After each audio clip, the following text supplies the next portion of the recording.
And we are live. Welcome to the NBA Deeper Dive. It is Thursday, February 8th. I am Josh Engleman. I'm joined by Matt Belman, and we are brought to you by Bet365, coming in after the trade deadline to break down this 7-game NBA slate with no real interesting news that came out of the trade deadline, but we do have a lot of rotational pieces that will not be available for some of these teams, creating downright stupid value for multiple players. Should be a great time. Hit that like button. You guys know the drill. If you don't do that, you don't get access to NBA Live before lock after this. Subscribe to the channel. Hit the notification bell so you know when everything goes live. You should follow us both on Twitter. What's going on, man? How are you feeling about your Cavs right now? I mean, same as I did a couple hours ago. I'm in total agreement with you. I actually think that they are not good enough. I don't even want to say good enough. They don't have the roster to win a title right now. I'm with you. But yeah. I'm almost at the point where they're close enough where I don't even care what Mitchell, we're not going to know about Mitchell. He's probably gone. Just deal Garland to get the most you can for the fit with Mitchell right now. And you probably aren't going to win anyways. But once Mitchell leaves, I think you're going to have to rebuild probably anyways, unless Mobley just becomes the guy that everyone wants him to be, but we'll see on that. Yeah. So I feel indifferent as a Cavs fan. We see eye to eye pretty much on that. Yeah.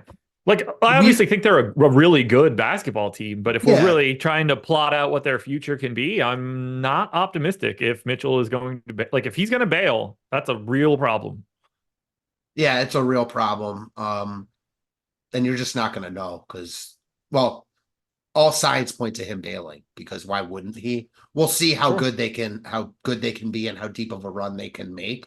Maybe that sways him one way or the other. We'll see. I don't know. Weird deadline, just in that like no major moves happened, but there were a lot of like minor moves that really affect this particular slate. Yeah, it was really weird. I just kept waiting for something to happen, and then it just never did. Know what I heard? This is interesting. I don't know if you know this. I know we know that the few teams have a ton of picks. 11 teams have 75% of the first round picks until 2030. Yeah. That's nuts. Spurs, Rockets, obviously the Thunder, Jazz, Pelicans, they are sitting on a bit of a treasure trove right now. So it just kind of affects the market because those teams are hoarding all those picks. Yeah. Or you could be like the Mavs and give them up for not good upgrades. Yeah, I gotta believe that part of that was getting out of the Grant Williams contract, but I feel like PJ Washington has the same contract.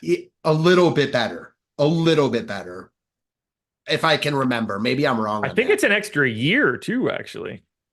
I thought Washington was a little bit lighter and for 1 year less. I thought Washington was like 3 for 45.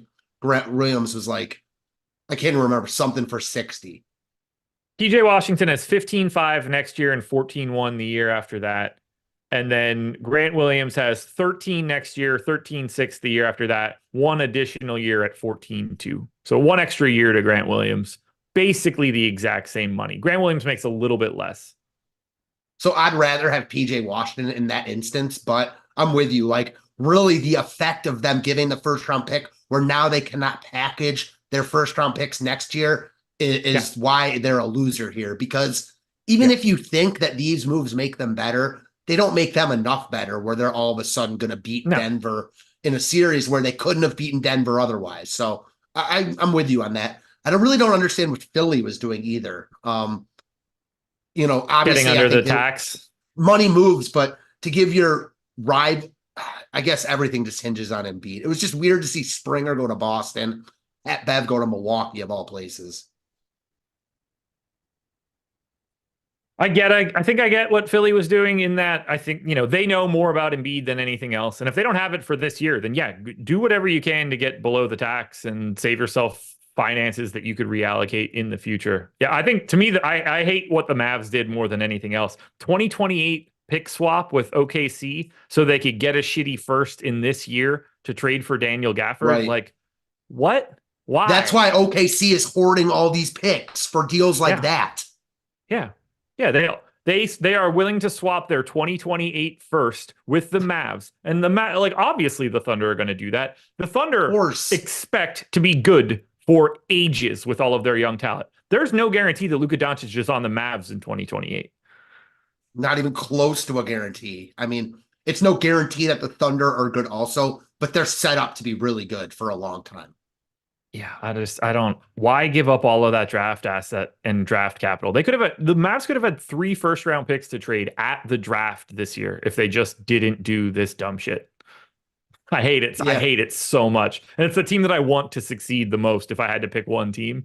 And I think they whiffed on all of this stuff. Yeah, it kind of reeks of desperation a little bit. Yeah.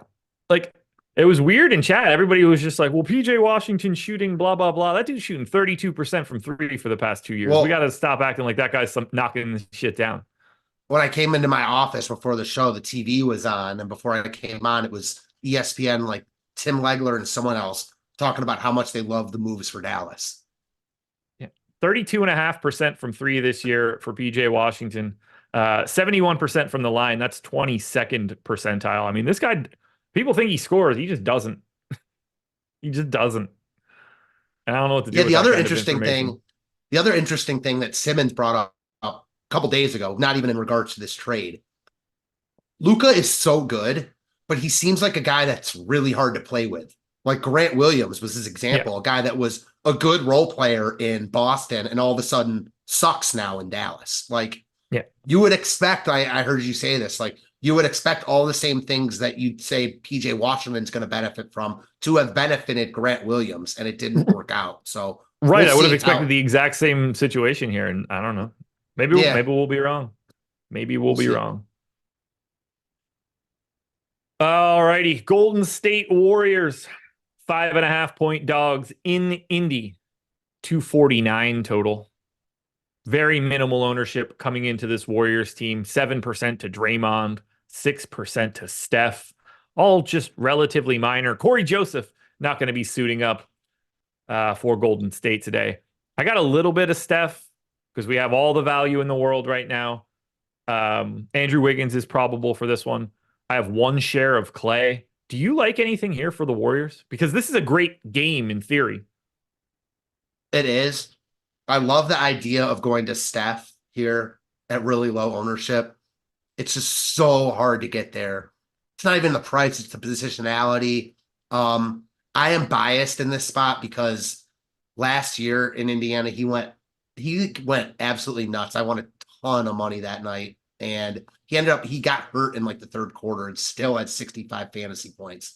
So I can't get that out of my head. But putting that aside, no one stands out in this game from a salary perspective, which is what it's all about, especially when we've got teams just priced so well. We had that even before all this news. Now it's just even more so. So you really can't get away from the Brooklyn, the Knicks of the world tonight. You just can't. Yeah, I'd love to say more about Golden State here. Like, if you want to get Wiggins, Draymond, Kuminga, Clay, Steph, any one of the starters, I do think look good in a game against a really bad Pacers defense, a pace up spot. This is a fast-paced matchup for the Warriors. I get it. And we're showing some positive leverage on Jonathan Kuminga. I wouldn't mind getting some shares, but these guys just don't even look comparable to some of these other spots that we have today. Then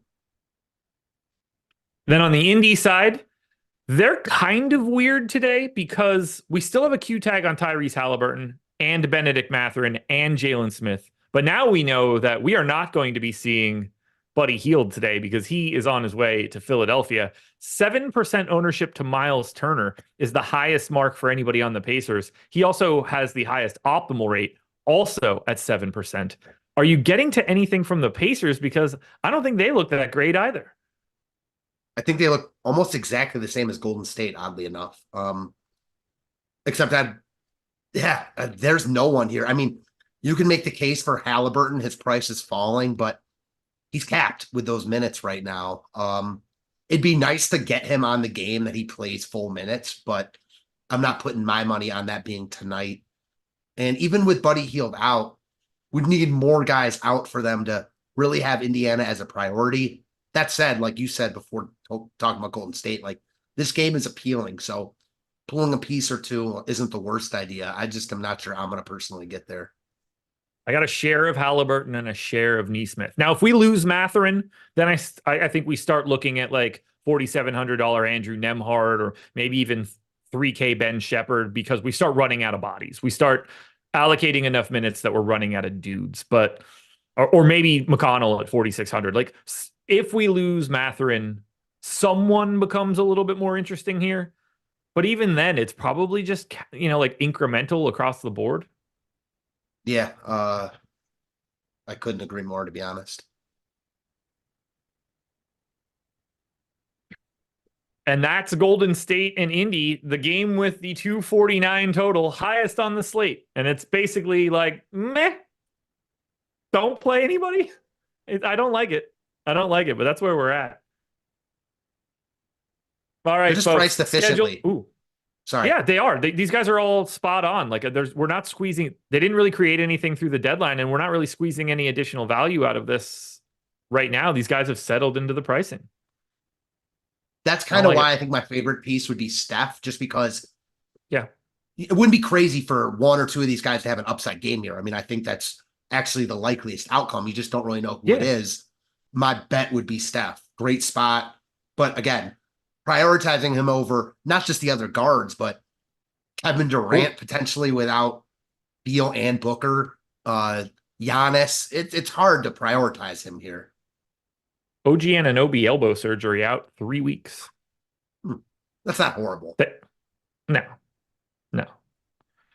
All right, schedule for the rest of the day. Very simple. When you hit the like button, you will unlock the ability to watch NBA Live before lock from 6 until 7. They will take you all the way up until lock. That should be easy enough for you to do. The only other thing that I'm asking for you guys is to use our avatar. Go to stokastic.com/avatar, get that logo, use it on DraftKings, FanDuel, Yahoo, Owner's Box. If you finish in the top 3 of a contest with 5,000 or more entries, you get any one of our packages except for the all sports package. You get it for a month. It's a $200 value. Projections, ownership, Sims tool, lineup generator, contest generator, premium Discord, all of it. And the only thing you have to do is tweet your result at Stokastic HOF. Show us what contest you are in. Show us the lineup that you played. We want to see that logo on display, and we want to reward you for it. So all you have to do is go to stokastic.com/avatar. The San Antonio Spurs are 10-point underdogs in Orlando, 224 total, 15% ownership coming into Wemby. Q-tag on Dominic Barlow. On the Orlando side, everybody that's normally available is. How do you feel about Wemby in this spot? Tough to prioritize him here. He's lower on the boom bust one than he's been in a few days. That doesn't mean he's low. He's just lower than a bunch of other guys on this slate. He always has upside. It's not a great spot. It is a back-to-back, but he showed it last night. He had a really good game at basically the same price point. Yeah. I think he's an upper echelon play here, but I don't like him as much as Giannis, potentially without Dame, and Durant, potentially without Booker and Beal. I have 8% of Wemby, so I'm half the field. We have him 12% optimal, a little bit of negative leverage. Everybody else, 3% Vassell, 3% Sohan, 3% Trey Jones. Nobody else is getting here. This is a matchup against one of the slowest teams in the league, one of the better defenses in the league. I think squeezing anything out of San Antonio is tough here. They only lost McBuckets, so like we're not really creating new value anywhere else. It's kind of just Wemby and nothing. Yeah, that's all it is. And we said it last night, like Wemby's minutes are capped. So in order for me to play him at this price, I usually at least want a good spot. This is not that. The Orlando side's a little bit different. Sure is. Magic have 20% ownership coming into Wendell Carter Jr., 20% ownership coming into Paolo Banchero, 20% ownership coming into Franz Wagner, around 10 for Jalen Suggs, around 10 for Markelle Fultz. I've got some of these dudes. What stands out to you from the Magic? Banchero for sure. Low 8Ks now, projected for 44.5 fantasy points. He's getting love, but not a crazy amount of it. Easy to fit in tonight. I like him the most for sure. All the others look like good plays, but he's the priority for me. I like Suggs a lot. I'm just a big fan. He's fine for DFS tonight, nothing special.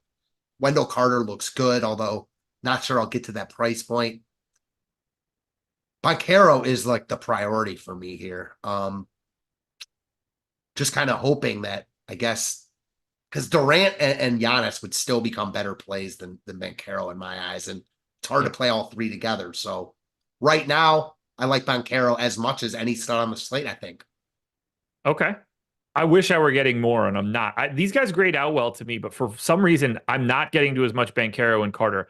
I'm getting Fultz at 4,500. Only 12% owned. It's been like a 0.9 fantasy point per minute guy since he's gotten back, but that $4,500 price tag is pretty low for him. Really low. Like, I mean, we're talking about needing what, like 35 fantasy points from Fultz? I don't think honestly, that's all that crazy. All these guys' prices have dropped for a good matchup. Even Suggs. Yeah, I'm 2xing Suggs as well. I'm lighter on the pay on like the real guys, the Bancheros and Franz and Wendell Carter Jr.'s of the world, but I think I like the guards. Give me Suggs and picks for Garland all day. There you go. I like the fit a lot more. You get the defense in the backcourt. Mm-hmm. And I like the fit for Orlando as well. Yeah, for sure. Yeah, Orlando looks good all over. Now, yeah, they don't look as good as some other teams now, though. Like Brooklyn looks better. And these guys are more mid-tier. So I could see Orlando falling a little bit by the wayside if the slate ends up being more stars and scrubby, you know? You got me nervous about Banchero now. And like I feel like I've got him projected pretty well. I've got him at 1.28 fantasy points per minute for this spot, but I'm only getting to 6%. And I wonder what's blocking him out. Because it's not like I don't have enough money to do things. Oh, okay. Never mind. I know exactly what's blocking him out. I have 60% of Giannis. Yeah. Well, there you go. Figured it out real quick. I mean, my thing about that'll do it. Banchero is. I also have 46% of Jaren Jackson, so that's a lot of power forward. Banchero's the cheapest he's been in January for a real good spot for no inherent reason. So I'm drawn to that, but yeah, doesn't mean I'm definitely going to play him because I also have Giannis as more of a priority and Durant could easily surpass him. And if we don't get the news about Beal and Booker, I'm probably okay not playing Banchero because I think Durant would be that good of a play in this spot. Yeah. Yeah, we got to remember Booker added to the injury report a little bit earlier. All told, Orlando looks pretty good. The starting lineup for the Magic looks pretty good in this spot against the Spurs. And I'm very happy to get to any piece of it. You're seeing the ownership coming in, but I think it's well-deserved for all of these guys. Like a little bit of negative leverage on Banchero and Carter, but I don't think it's anything too crazy. We didn't even mention Franz. And I agree with you that like, if you're looking at just who you could put into a team, this is what you said on your show earlier, that like Franz is the better fit, but if one of them becomes like an elite number one option, it's Banchero. That said, Wagner should not be 7,100 here. Like Orlando looks good. I think that getting exposure to Orlando makes sense. They're going to scare me. There's something good here for Orlando that I'm like, you're going to want to have by the end of it. I just don't know who it's going to be. Wish I did. That would be way more profitable. Mm-hmm. Let's talk about your Cleveland Cavaliers. 7.5 point favorites in Brooklyn, 224 total. 8% ownership to Jared Allen, 10% optimal. 5% ownership to Donovan Mitchell, 7% optimal. No ownership or optimal rate, really, coming into anybody else. They're playing a team that only has 8 active bodies. Should we be more interested in Cleveland? I don't think so. I mean, the tools just kind of confirm what I think also. Cleveland's deep right now. You talked about it yesterday. I can't remember the last time Donovan Mitchell was this low in the boom bust tool, but he's almost 10K back to back, second half of a back to back. I think that he's always worth like a low owned play, but tonight I think I'd rather get to Curry, and the boom bust tool actually likes Curry more, which is rare. There is hardly anything to like from Cleveland now that they're implementing Garland and Mobley like really back into the rotation. And they're doing what everyone around here has wanted them to do. They're staggering Mitchell and Allen and Mobley and Garland right now. I have nothing here. Literally 0% of anything from Cleveland, but it just feels like I don't know. Does Brooklyn just see like Brooklyn is not missing Bridges. They're not missing Cam Thomas. Like their creation is still there, which makes me think that they can stay with Cleveland as much as they like were ever going to be able to stay with Cleveland. The prices are horrible for the Cavs. I kind of like them on paper as like contrarian options. I just don't know who you go to because you don't trust Garland's minutes. You don't trust Mobley's minutes. Allen and Mitchell are, they're priced where they should be. And nobody else really does anything of value here. It's not Levert. It's not Niang. It's not Okoro. I think you just run out of people. That's sort of the problem. They're playing 10 guys right now, and at least 9 of them are getting big minutes like every night. So the pricing's just not there. That said, like, I certainly understand your appeal. Like, we're going to have a lot of Brooklyn. Brooklyn is probably going to be shit tonight because they're missing so many guys. They're going to be tired. Like, Cleveland should basically do whatever they want here, but the pricing's just not there. So, again, tournament options at best for me.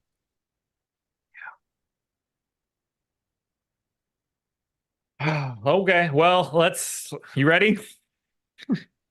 Yeah, as ready as I'll ever be, as you like to say.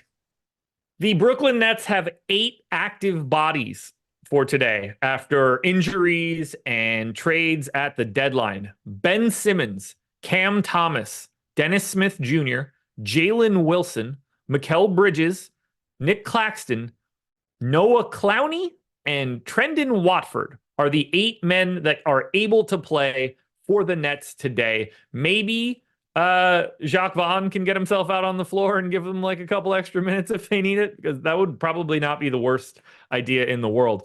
Let's start with the obvious. Assuming Dennis Smith Jr. is starting at point guard for Brooklyn, which would blow my mind if he is not in the starting lineup.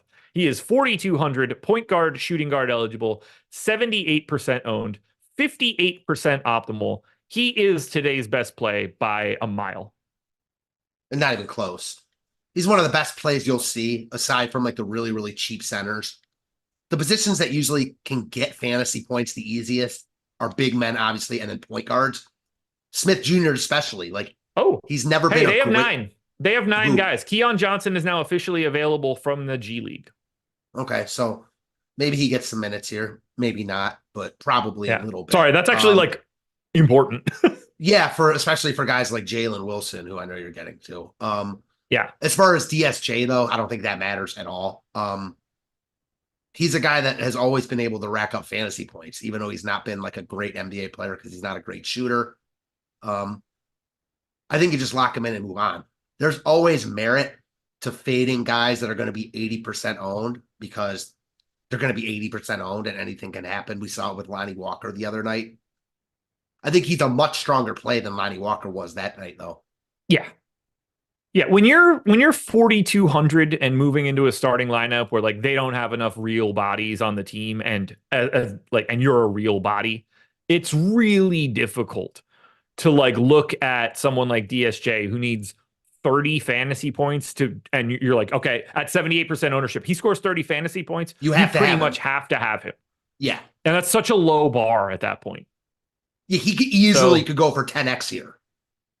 Yeah. Yeah. And that would not be even mildly shocking to me. I would say, and I think you'd agree, I think it's likelier he goes for 10x than under 20. Yeah. Yeah. Barring injury. Yeah, of course, barring injury. Ignoring a rolled ankle and dumb shit like that. Right, if he plays a full game. And even if he gets 20, like, you don't want that, but he's going to be so high owned. And it's like, at that point, it's all about what he does for the other roster spots around you.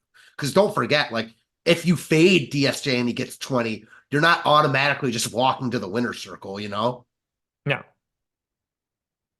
I'm trying to get Keon Johnson in I gave him 16 minutes right now, bringing Jalen Wilson back down. Since Jalen Wilson played in that last game and played 18 minutes, I'm going to assume like he is live and I could start cutting down the Noah Clowney minutes and things of that nature. I cut down. Wilson will now look a little bit worse than he was before, but still a really nice point per dollar play at 3,100. So let me hit you with this because we had Jalen Wilson 40% owned, 32% optimal. I think all of this came in before any of us knew that Keon Johnson was going to be active here for Brooklyn and be their ninth dude. Um, what do we think of $3,100 Jalen Wilson here? How many minutes are you giving Keon Johnson? I just gave him 15. Okay. Now, I don't trust that at all. Like, they don't necessarily, like, they might just run 8 guys anyway. But the I don't other know part who of that this guy is going to be. How much is Simmons going to play? I went 23. We have him in for massive. 25. Call it 24. When you've got a main guy in your 8-man rotation, probably no chance playing more than 25 minutes. I don't see how Wilson at least doesn't get there from a playing time perspective. I don't want to go too crazy with the Nets because they're not in a good spot. Cleveland's really good defensively. They could just, as you like to call it, reverse blow out Brooklyn here, where they just completely stomp them. And not many of these guys are that good. They're just so cheap that it's hard to imagine all of them aren't good. So Wilson is fine. I think the ownership's a little excessive, but he's 3,100. I mean, anytime you're going to get significant run at 3,100, I'm not going to hate it unless it's Tony Snell or Leaky Black. Sure.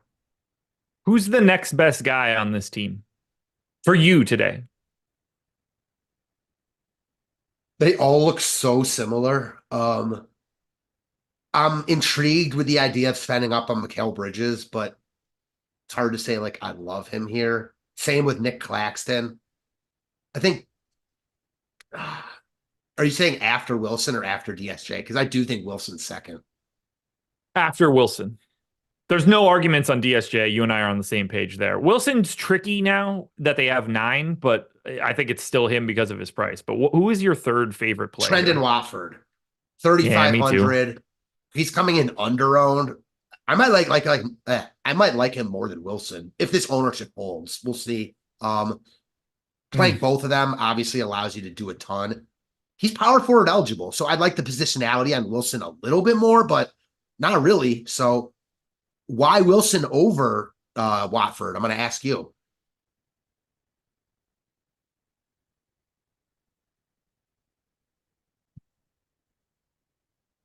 I don't know.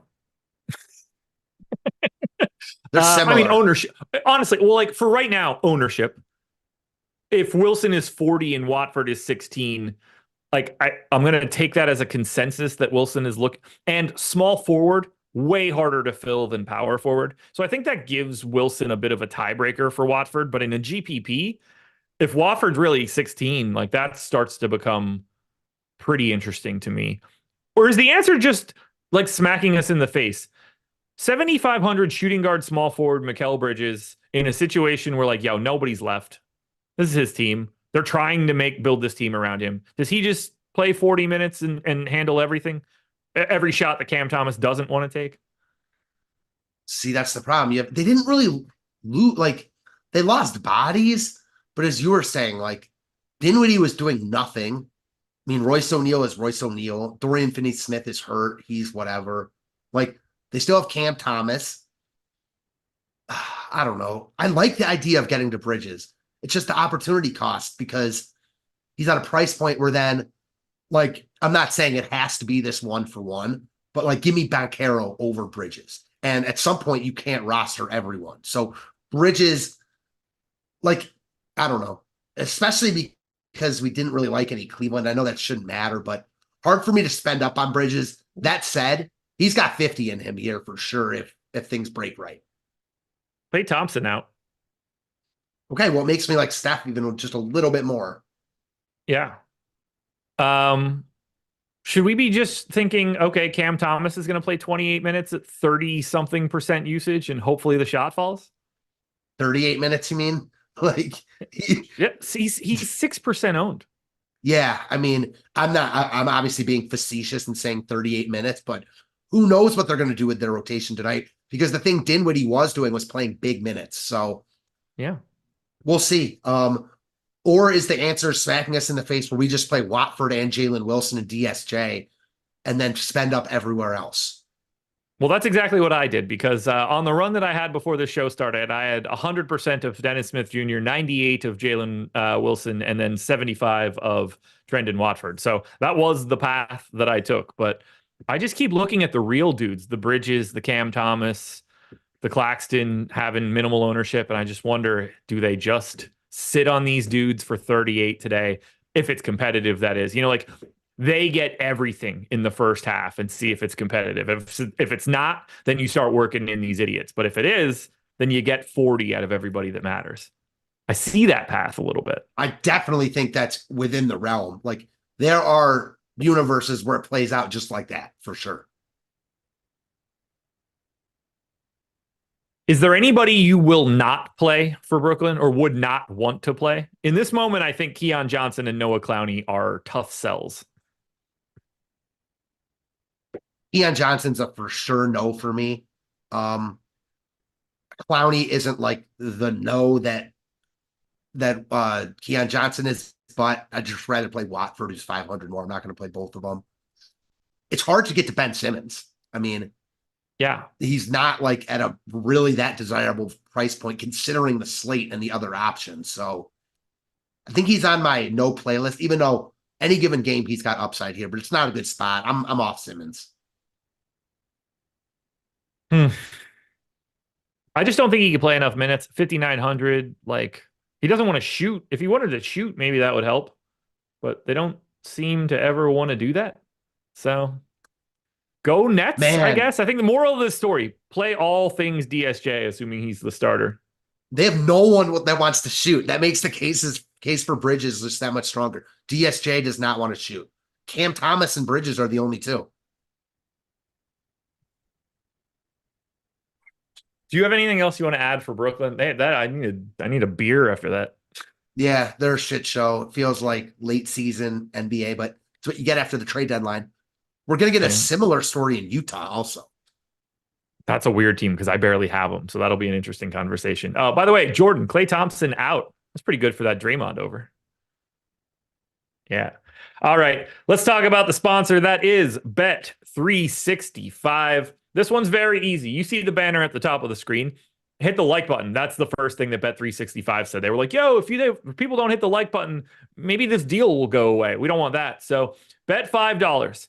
Get $150 in bonus bets, win or lose. This is available in Kentucky, Ohio, New Jersey, Virginia, Iowa, Colorado, Louisiana, and now live in Indiana and Arizona. There is nothing easier than taking advantage of these sort of bonuses. Bet 5, get 150. You'll never get a return like that in most of the bets that you place. This will be the best one you could do. Get your bonus bets in, shop around, make sure you have a little bit on a bunch of books so you can make sure you get the best line. Maybe you could use OddsShopper to find it. You have to be 21 or over.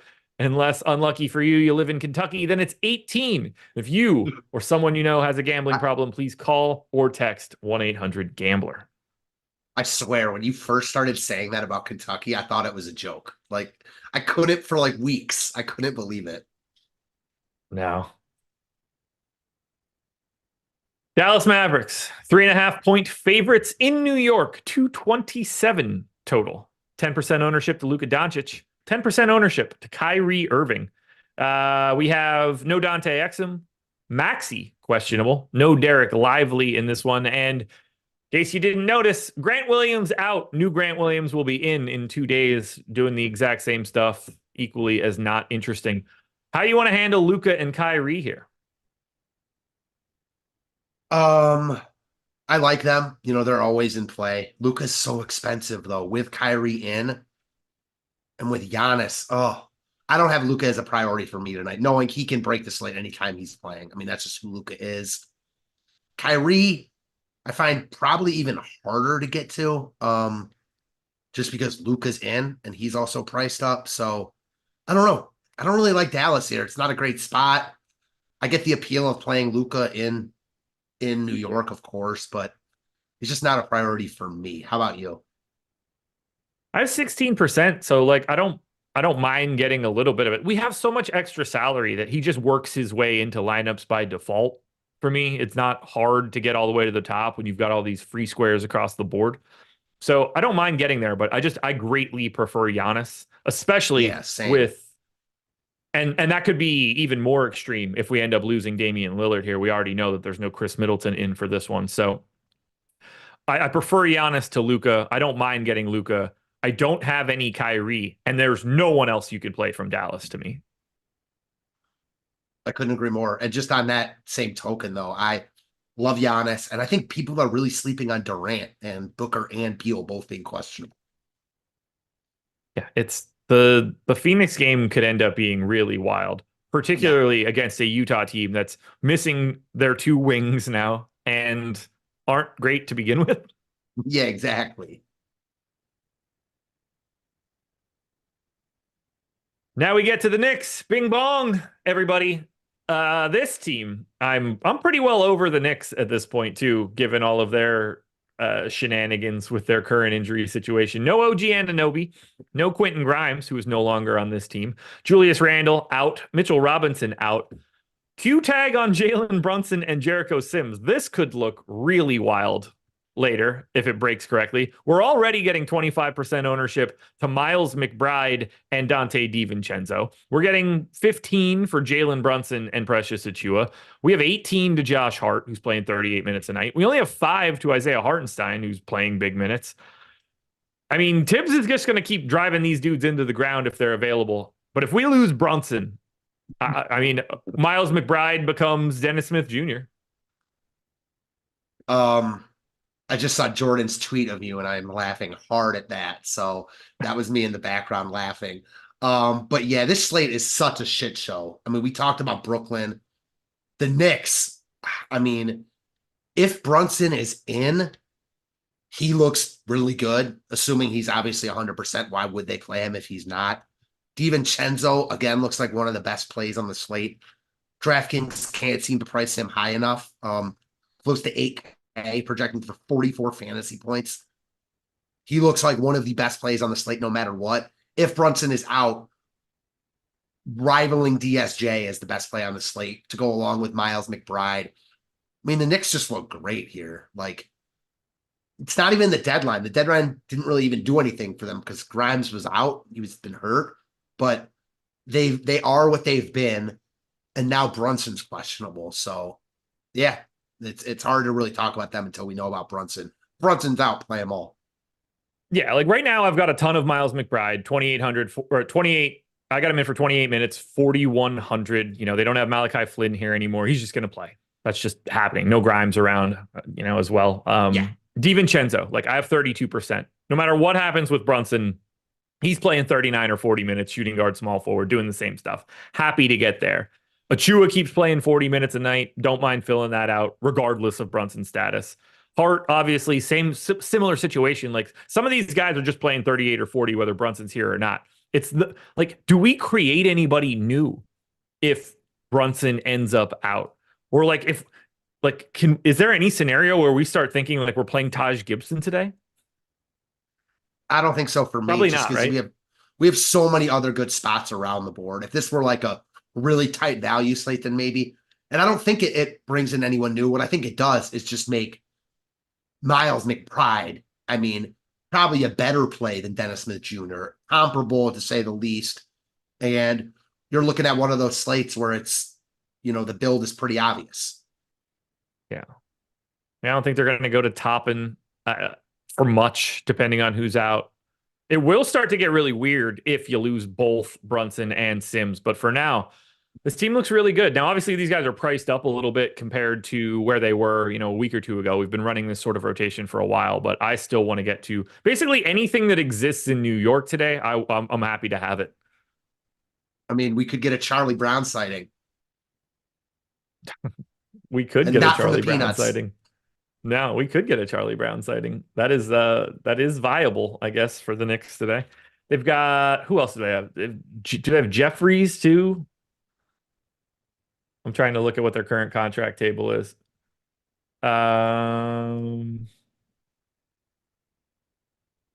Charlie Brown, Jacob Toppin, Dwayne Washington are their 3 two-way dudes. They cut Jeffries at some point in time recently. And So there was a stretch last year where Dwayne Washington was putting up. Remember that? Yeah. Look, if Brunson's not around, he probably plays today, right? Yeah, I hate to say it, but I think you're right. Gross. So gross. Play the Knicks, though. I mean that sincerely. Play the Knicks. Got to do it. Olrat hit us with the super chat. I'm going to be honest with you, Olrat. I don't know what this means. How we get Fultz or Suggs or even Wendell Carter Jr. at 28 minutes? I don't know what that means. How do you get them in lineups at 28 minutes? How do we project them for 28 minutes? I'm not sure what you mean, Olrat, but I'll keep my eye out in chat if you want to elaborate a little bit. Shout out Olrat, friend of the program. The most incompetent front office in basketball has their team playing today. The Chicago Bulls are 6-point favorites in Memphis. 217 total. 20% ownership to Kobe White. 20% ownership to DeMar DeRozan. About 20 to Nikola Vucevic. 10 to Torrey Craig and Alex Caruso. What do you like from the Chicago Bulls? I hate this game. I really do. I don't really like anything from the Bulls. I think they're all fine. Are they going to start Drummond again? Probably not, right? I don't know. You can do whatever you want against Memphis.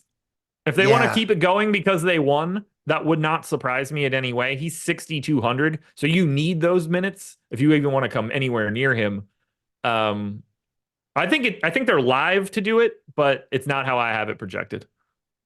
Yeah, same. I think Chicago is just not like they're just not a price points where I'm probably going to get to with how much value there is and the spend up options I like. I think DeRozan looks good. Kobe White looks good. Our tools like them. Similar-ish plays to Paolo Banchero. I prefer Banchero. Yeah. So I prefer DiVincenzo. You can't play everyone. And we've already talked about DSJ, Miles McBride, potentially Giannis, KD. There's a hell of a lot of good plays on this slate. The Bulls aren't a priority for me, but I wouldn't fault anyone for having a lot of DeRozan or Kobe White specifically. I've got the Kobe White side. Olrat said, aren't there better plays? They're only averaging 28 minutes. The piece you're missing here is that they're playing San Antonio. Bad defense, really big pace up spot. That's boosting their scores for today. So Fultz is only 4,500. In 28 minutes, he should blow that out of the water. Suggs is only 4,700. Wendell Carter Jr. only 5,300. These guys are too cheap for the matchup they're in today. Yeah, couldn't agree more. Yeah, I'm getting to the White piece, but I'm under on Caruso, I'm under on DeRozan, I'm under on Vooch. So I don't have a ton of love for Chicago in this spot. I mean, this is a disgusting basketball game. Holy shit. The Hornets are waving James Bouknight. Yeah, what a great team. Smart dudes. Smart dudes. At least they got a first round pick back from the Mavs today, but James Bouknight is probably asleep at the wheel of his car right now, if I had to guess. I was going to say maybe some off the court issues had to do with that, but certainly a talent. He got pulled over like 4 times in 6 weeks his rookie year. Yeah, I mean, not shocked. No, adios, James Bouknight. Anything else you want to touch on for the Bulls? No. No. All right. Then we go to the Memphis Grizzlies, a team that I am so over. It's insane. No Bane, no Clark, no LaRavia, Morant. They cut Oladipo today. No Marcus Smart. No Lamar Stevens yet. Doubtful tag on Zaire Williams. Q tag on Rose. Q tag on Triple J. If those two guys are in, then most of this team sucks today, which is really helpful. But if Jaren Jackson is playing 7,900 power forward center against the Bulls, I have 46% right now. He is one of my favorite plays on today's slate. I don't like him as much as you do just because of the other options in his price point, but I think he's underpriced. I get it. He's just he's not my cup of tea here. I hate Memphis. I hate them right now. Yeah. Also no David Roddy, which at least another guy eating up minutes. So, man, I like Jaren Jackson because he's too cheap. I just don't think, again, I'm going to get to that price point. And if I do, it's Banchero for me as the preferred option. Okay. Yeah, I'm leaning Jackson here just because with all those main ball handlers off the floor, he's got like a 35% usage rate on the year, which is just insane to think about. He just gets carte blanche to do whatever he wants. And with that power forward eligibility, that's really what's locking me into this spot. Oh, no way. Korkmaz waived by the Pacers. Who saw that one coming? So he appears to be one of the major stands that I'm taking. And then I'm okay getting to Santi Aldama and Vince Williams. Like they're both, 5 to 10% type dudes for me. Nothing crazy. I don't think you're going to see big minutes out of Aldama. Vince Williams plays like 34 every night. They're the only like real dudes that play real minutes to me since David Roddy also got shipped out today. Yeah, I think more of the question becomes if Jackson Jr. is out, what do you prioritize here? Aldama, Trey Jameson at 3,900 probably. Oh. Yeah, nothing fun. You got to go to Aldama though, right? Yeah, I mean, he becomes a really good play. I don't think you have to go anywhere here because of the other spots on this slate, but I mean, I don't even know what to do with Memphis. They're just such a shit storm right now. They really are. I just want it all to be done. I want Memphis off slates. Yeah. I'm just tired of talking about them. It's not an enjoyable experience. Not even a little bit. No, not at all. Jordan, you good for an all access read? Yeah. Okay. All access, folks. Hit the like button. We're at 330. We can get up over 400 pretty easily here. We finally listened to the people. We finally got the Sims tools made for a couple other sports, and now we have an all access pass. Get every sport we have on the Sims side: NBA, NFL, MMA, PGA, and baseball, all in one package. It's normally 550 bones. It's a lot of bones, but if you download our avatar and use it and let us know about it, each month, $150 off that cost. It is recurring. It's not a one-time thing. That takes the price down for all sports to $399.95. That is a ton of data. Access to all of the Sims tools across the board for everything that is running. If you're looking to just make it easy on yourself and get in and get everything, the all access pass for the Sims tool, there's no better way to do it. This is going to be the best savings that you can find. So sign up if you're looking to be here for everything we're doing, cover the rest of this NBA season, golf for the rest of the year, MMA every Saturday. Baseball is going to be here before you know it. Get yourself ready for it. Sign up for the all access pass. Again, $399.95 as long as you use our avatar. The dude shop with the super chat. Leicester in play with no Clay. I haven't had a chance to look at Golden State now with no Clay around, but yeah, he's probably a decent enough value option now with Clay gone. We're getting Pajemski in the starting lineup. He's going to be like the first guy up, but yeah, Quinones is certainly going to be at least a bit of a value option. We got to fill pretty sizable chunk of minutes now. Moses Moody too, potentially. Yeah, it seems like Lester the Molester has been getting good run recently, so don't hate it. Just hard to prioritize him with like the Brooklyn value, et cetera, at guard. Although he is small forward eligible, so as a pivot off Jalen Wilson, perhaps. Let's go to the Minnesota Timberwolves. 1-point dogs in Milwaukee, 226 total. Good spot for them. Not a great Milwaukee defense. No Chris Middleton. Maybe no Dame, who is questionable. And Milwaukee is the second fastest team in the league. But basically, Edwards, Towns, Conley, Naz Reid, and Gobert are all right around 10% ownership. What do you like for Minnesota? Everything. Minnesota looks great here. Milwaukee is like the DFS dream spot because they're so good offensively that they're going to be in games for the most part, especially when Giannis plays. Jalen Brunson out. Oh, God. So now, and I was going to say, this is what I was going to say at the end of the Bulls Memphis when I was like hesitant. Your Kobe White ownership is probably going to go by the wayside because now it's all DSJ and Miles McBride. What a dumb slate. Yeah, this certainly makes Luka Doncic look a lot better. It's hard. It's easy to get him now, but it's harder because 2 guard spots are now locked in. Very true. Very true. It definitely makes Giannis look better. Giannis looks unavoidable in my eyes because he's got the eligibility. He already looks good. And then, yeah, Minnesota. I mean, I'd love to run it back with a Gobert, Towns, Edwards, Yeah. obviously. I don't think they look like the priorities that those cheap guys we just talked about do, or like Giannis does. So as like last pieces in, because at the end of the day, you're only rostering 8 guys. The slate is, I don't know. I said earlier that if Brunson was out, you're going to get like a funnel type build night where a lot of lineups are the same. I don't know. There's so much value that like, Yeah. aside from DSJ and McBride, those 2 guys are going to be chalky as they should be. I think it's going to be really spread out after that because there's a lot of good plays in the mid tier, DiVincenzo, et cetera. But there's a lot of good value and spend up options. So I guess in that sense, I don't hate it. There's just going to be a lot of plays you're not going to be able to get to tonight. And I think that Minnesota might fall in that basket for me. Yeah, I'm happy to have any one of their starters in this spot. They're certainly going to look fine, but they just don't separate from the pack like everybody else does. Giannis, in my opinion, does separate from the pack.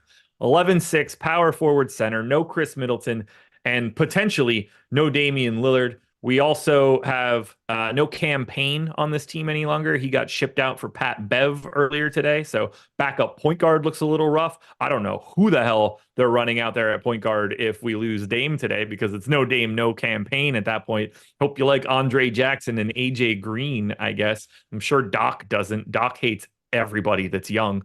I have 60% Giannis, and I will be very happy to keep that. What do you want to do with the rest of Milwaukee? Don't know yet because of Dame, but Giannis, it looks like a priority. It is a priority for me here, like no doubt about it. Even if Dame's in, I love Giannis. With Dame being out, Giannis is the type of player also where like, even though Milwaukee is shitty without anyone else except Giannis, he's so good that even though they're playing a good team, you don't worry about Milwaukee getting blown out. Sure, it could happen, but like it's Giannis. So like he's going to keep them in the game because it's Giannis. What's not to like about Giannis here? Can't believe his ownership is so low considering the positionality of other players and who are priorities on this slate. We'll see if that holds. After that, like if Dame is out, I don't know, man. Because is Brook Lopez back tonight? Yes. Okay, so he's back. So that kind of Portis is not a priority. Just interested in like what kind of lineups they're going to run here without Middleton. You mentioned it, no campaign. Is Ty Washington going to be active for this game? Because that actually might matter. As of right now, he is out on the injury report. So Malik Beasley, I think, becomes a guy that's going to play a ton. So I think AJ Green is going to play a ton if we lose Lillard.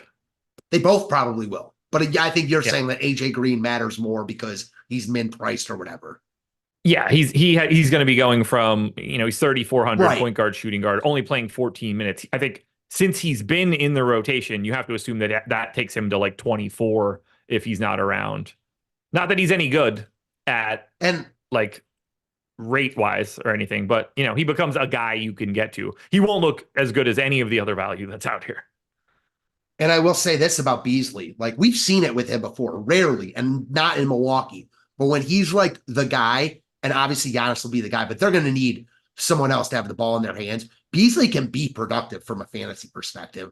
He also gives you lineup flexibility for later. I actually, if Dame is out, will like Beasley from a tournament perspective, knowing he always has a low floor, but high ceiling for sure.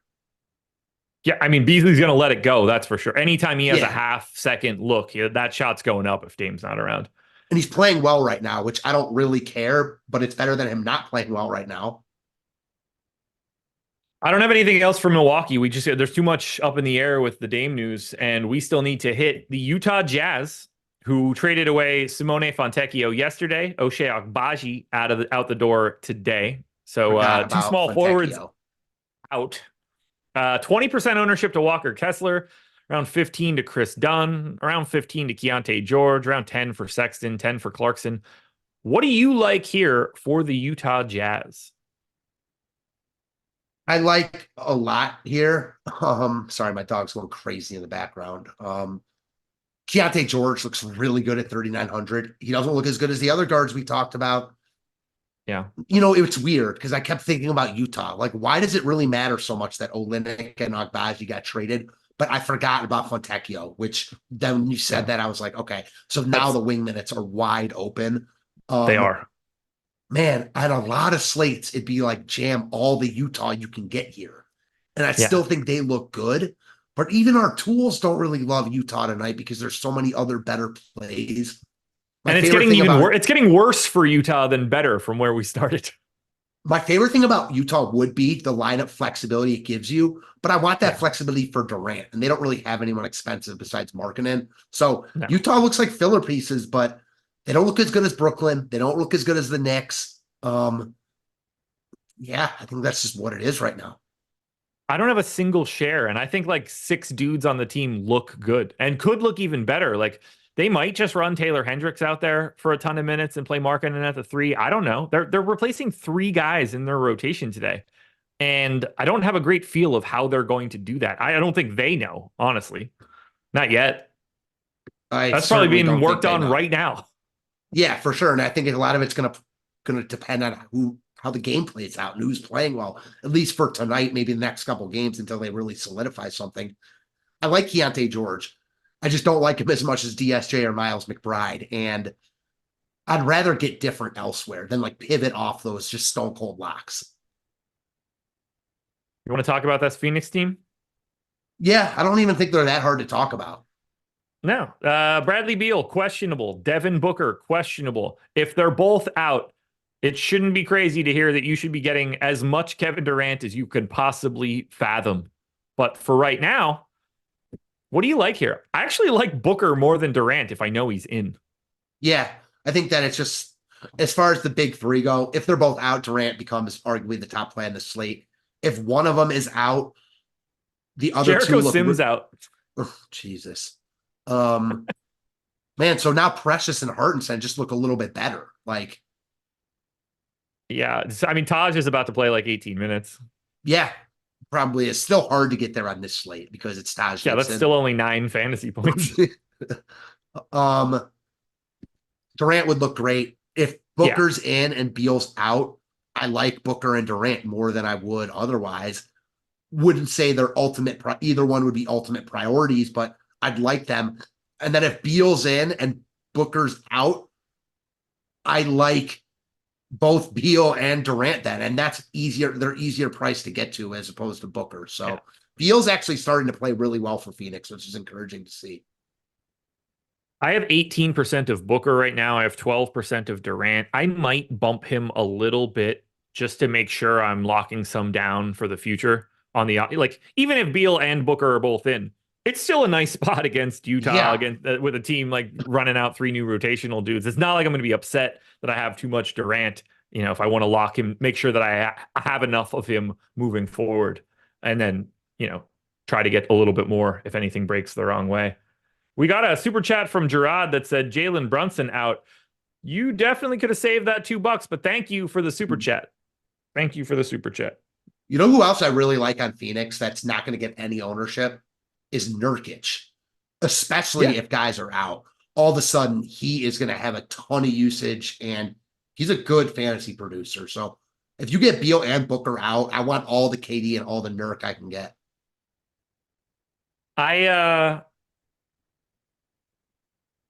Knicks have 8 active bodies.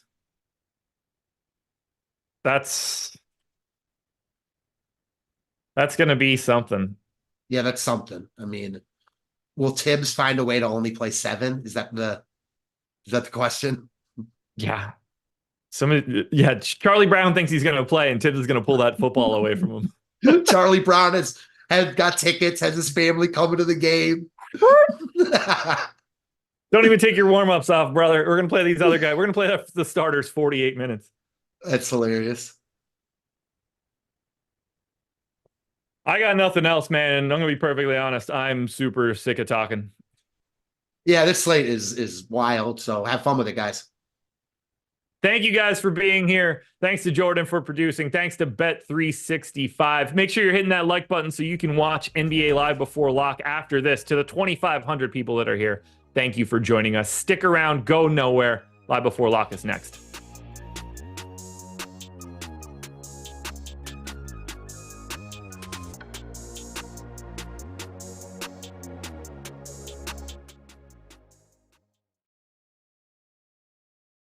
We're back. Another edition of the Stokastic Hall of Fame with a Millie Maker win this week.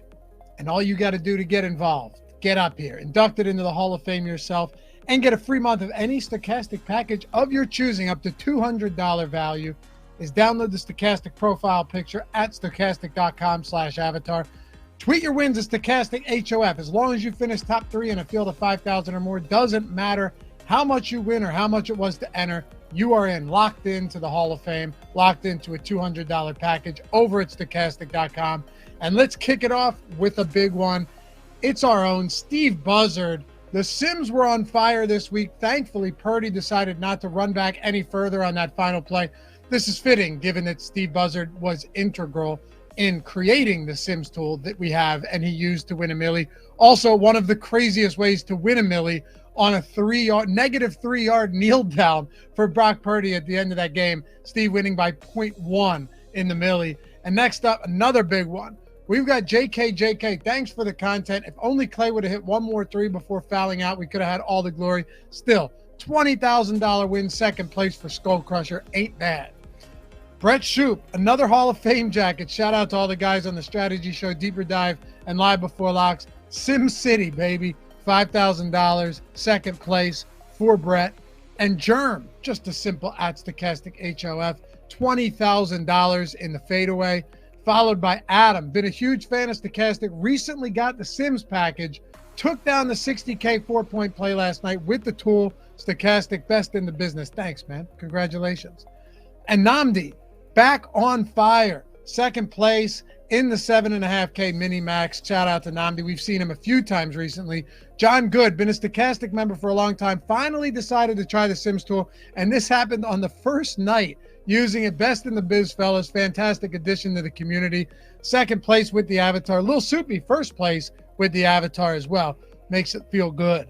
Thanks to Stokastic. Your pre-lock streams are incredible. From Julian, $500, second place. Rocking the avatar himself. And Mr. Tachyon? Yeah, Jordan, is that right? All right. $1,500. Forgot to post this earlier, but thank you for your NBA DFS tool. Congrats, man. Followed by Taryn at Stokastic Hall of Fame, $750, first place in the 15K fadeaway. Andrew, first week with the Sims package, and it's already paid for itself. Yep, they got night slates too. Yes, we do. $600, second place in the end one. And Humble Soul, $230, chopping third there. Oh, look at that. First place, $3,500. Another Stokastic avatar. Matt, big night the other night. Shout out to the great content. $1,500 for Matt as well. And then you've got Crypto Colazzo, $150 and $250 in the hot shot and the high five. Johnny B decided to tail Eric on the Hardman play. Really paid off. Want to give the NBA Sims Max package a go. You got it, brother. Yeah, thanks, guys. And Alex took down the piggy bank on FanDuel. Couldn't do it without the best tools and expert analysis. And finally, Jenny, very in-depth analysis, $125 in the 1-800-Flowers series over there on DraftKings. Shout out to all you guys. Welcome to the Hall of Fame. You've now been inducted. Welcome back. If you've been here before, go grab those free months. Email us at support@stokastic.com and get playing on the Sims, lineup generator, whatever it may be. And if you're not rocking the avatar yet, stokastic.com/avatar.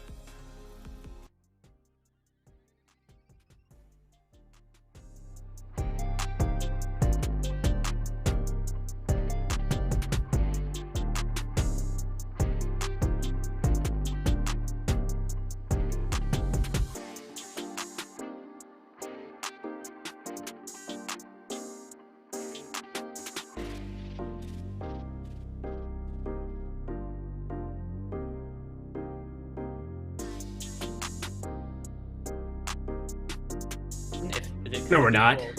Yeah, we're not please hot. Please tell me the people heard. Are we hot? No, we weren't.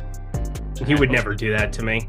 Oh my God. Little John will be at the Super Bowl. There's no doubt about that. All right, what is happening, guys? This is NBA Live Before Lock on trade deadline day, which is going to have some pretty significant implications to this slate because it seems like half the teams playing have the minimum amount of players available in order to field an active NBA team out there. We've got the Knicks only have 8 players active. The Nets actually have 9, but yeah, it's going to be a wild slate of condensed rotations. And there's still a ton of players on the injury report as well. 7-game slate. Both FanDuel and DraftKings have left the last couple of games of the slate off.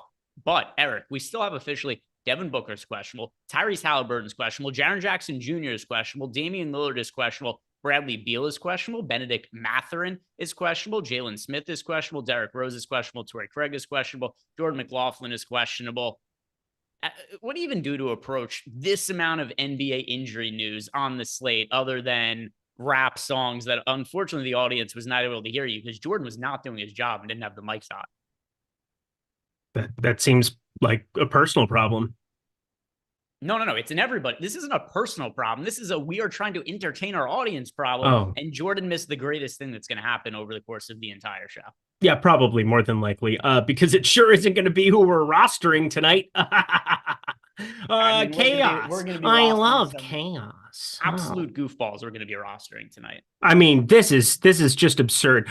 I just looked up Jacob Toppin and spent about a good 5 minutes figuring out who that individual is. So that was fun. That is Obi Toppin's brother, if you weren't aware. Yeah, I know, but I mean, obviously the lesser liked of the Toppins got sent out on a rail because they couldn't afford him. But now Jacob Toppin, who also is a New York legend from Brooklyn, for those who care about such things, played basketball at Rhode Island and then followed it up with 3 years at Kentucky. 4-year guy in school. Generally not a great thing for the NBA these days, but such is life. He probably sucks, but I'm contemplating pretty much everything on this slate. All right, so we're gonna have to be getting into this slate, and it is it's a scary one to look at just when you consider the amount of players that we have on the injury report to look at. But first, Jordan Klein, question for you: of these super chats we have, how many of them have already been answered, and how many of them are outstanding?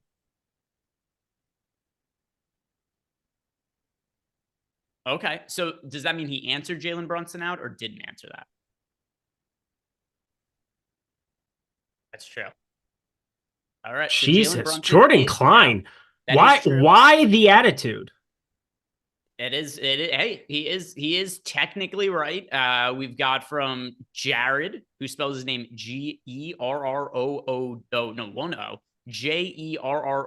So Jared says Jalen Brunson out. It's true. As we did hear from Jordan earlier, that's more of a question, more of a comment than a question, but we appreciate it all the same, even if Jordan's going to be a little bit of a dickhead today. I appreciate the super chat, Jared. Dude, Papa's in and shut up. How about that? Just honestly, put it in your mouth, which phrasing, but still. I hope this is in. You put it in your mouth. That's what else would you do with it? Can't wait for don't answer that. Lip to fall off. Yeah. Poison yourself. Poison yourself with your tobacco, Jordan Klein, you stupid ad. Not only that, not only has he got 6 milligrams, he's also poisoned our friend Josh Engleman as well. Because it wasn't enough that Jordan has his own tobacco habits. He had to convince Josh that it was the single greatest thing ever. And now, as a result of this, Jordan's laughing because he knows it's fucking true. As a result of this, Josh can't even do his strategy shows in the morning. He has to wake up at like 6 a.m., go to the bodega to get himself zins, so he can get himself a little buzzed before he can talk about his NBA DFS. Hell yeah, brother. In the morning. Zins in the sin bin. Let's go, brother. Yeah. Hell yeah. North Carolina, come on and raise up. Take your shirt off. Twist it around your head by a pack of Zins.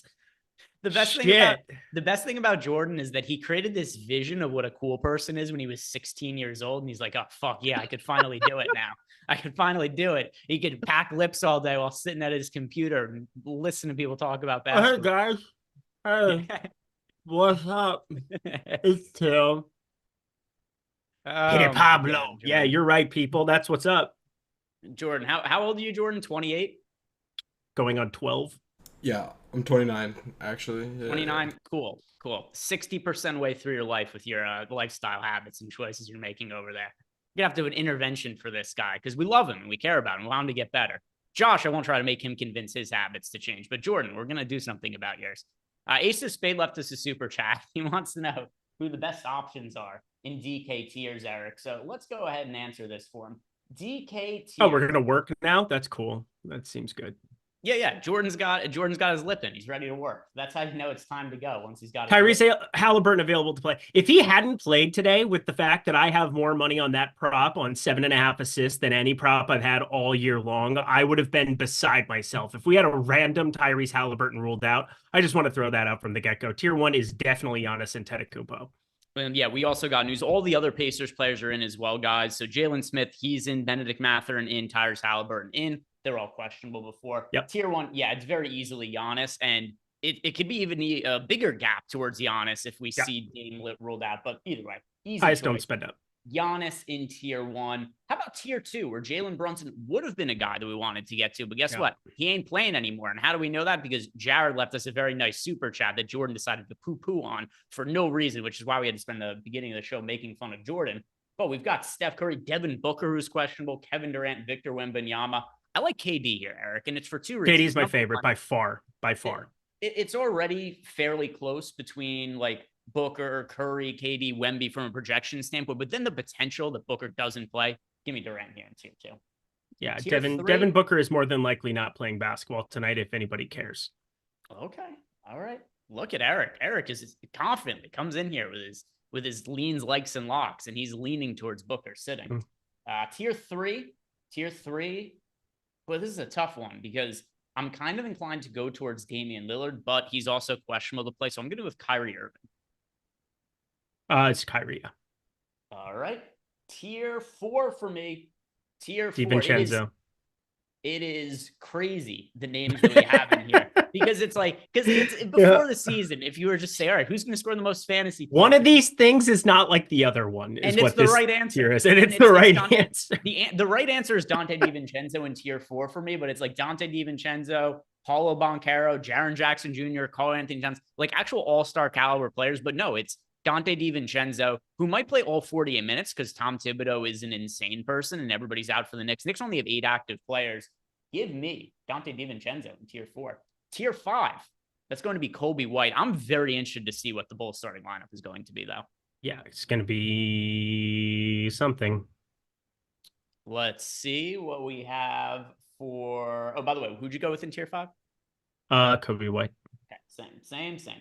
Tier 6 to finish it off, that is going to be Bradley Beal for me. See, this is where it kind of gets a little bit tricky because I don't want to play Bradley Beal if Booker is in. But then you can play Nurkic, and he's 2 fantasy points behind Franz. That's the thing. In tier 2, you have Booker and KD. If Booker ends up playing, you play Booker because he'll be much lower owned. I think the same thing applies here. I would just get to Nurkic, but I would want Bradley Beal. Potentially. I mean, you're very confident that Booker sits today. I'm pretty darn confident that Booker sits, and I'm about 50-50 on the Beal situation. All right.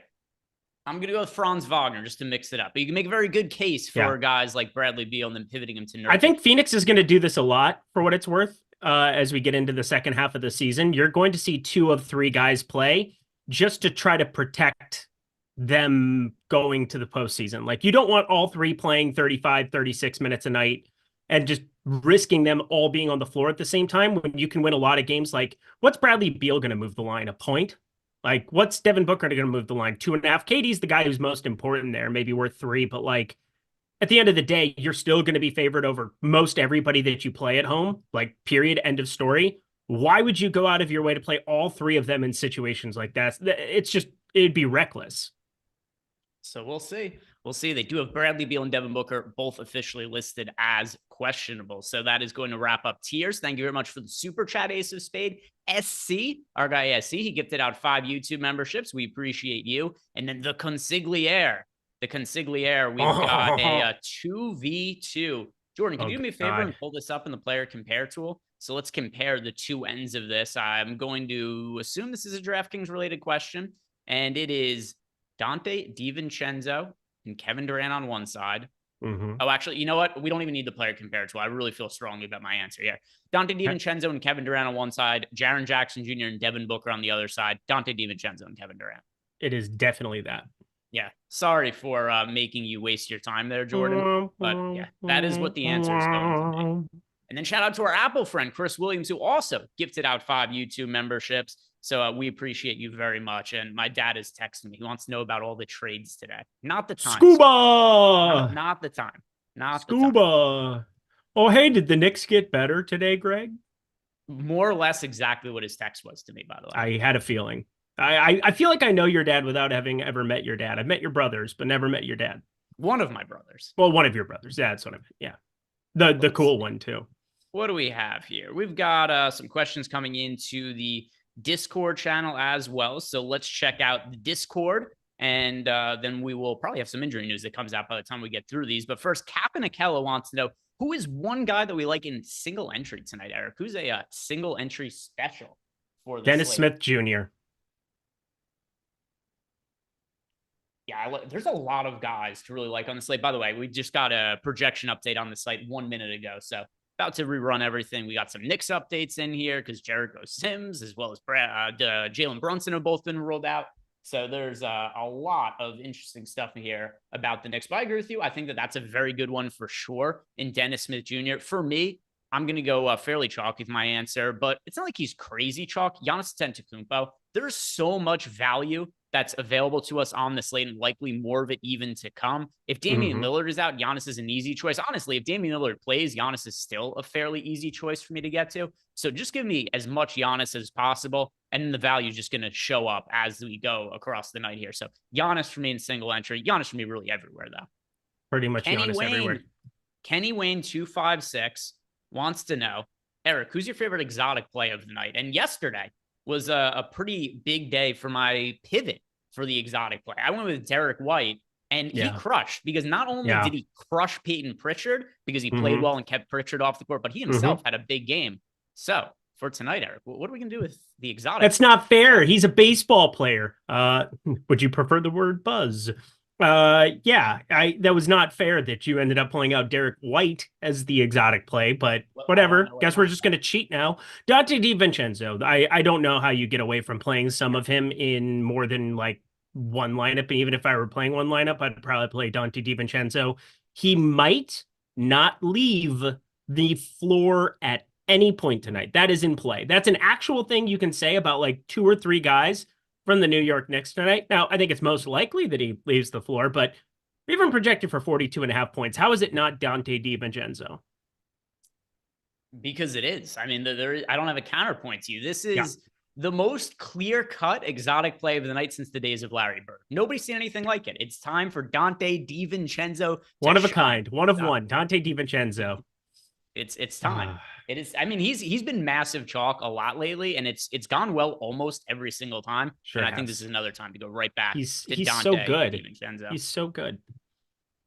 Clyde says we're trying to facilitate a trade where we send Lindquist to Siberia and they don't have to send anything back. Thoughts? The trade deadline's already passed, so I'm not sure we can pull off a deal like that. Yep. I would make a joke here. The joke that came to my mind. We're not going to say that. All right, so we've got. Are we going to get Dame news? We just got Brooke Lopez is in. Giannis is in. Dead. Come on. Give me Dame. Give me Dame. One more. We never get what we're looking for. It's always all of the other pieces of news. No, instead we got Jay Crowder questionable to make it more confusing. We got the inverse. It's like logging on clarity, and we got more murkiness. Remains questionable. Thanks for that. So thanks dumb. for that non-update update. Go F yourself, San Diego. Working on it, Clyde. It could be one of those deals where, you just waive him and then he gets signed for a mid-level exception somewhere. Eric M wants to know, what are our favorite players by position for DK large field tournaments?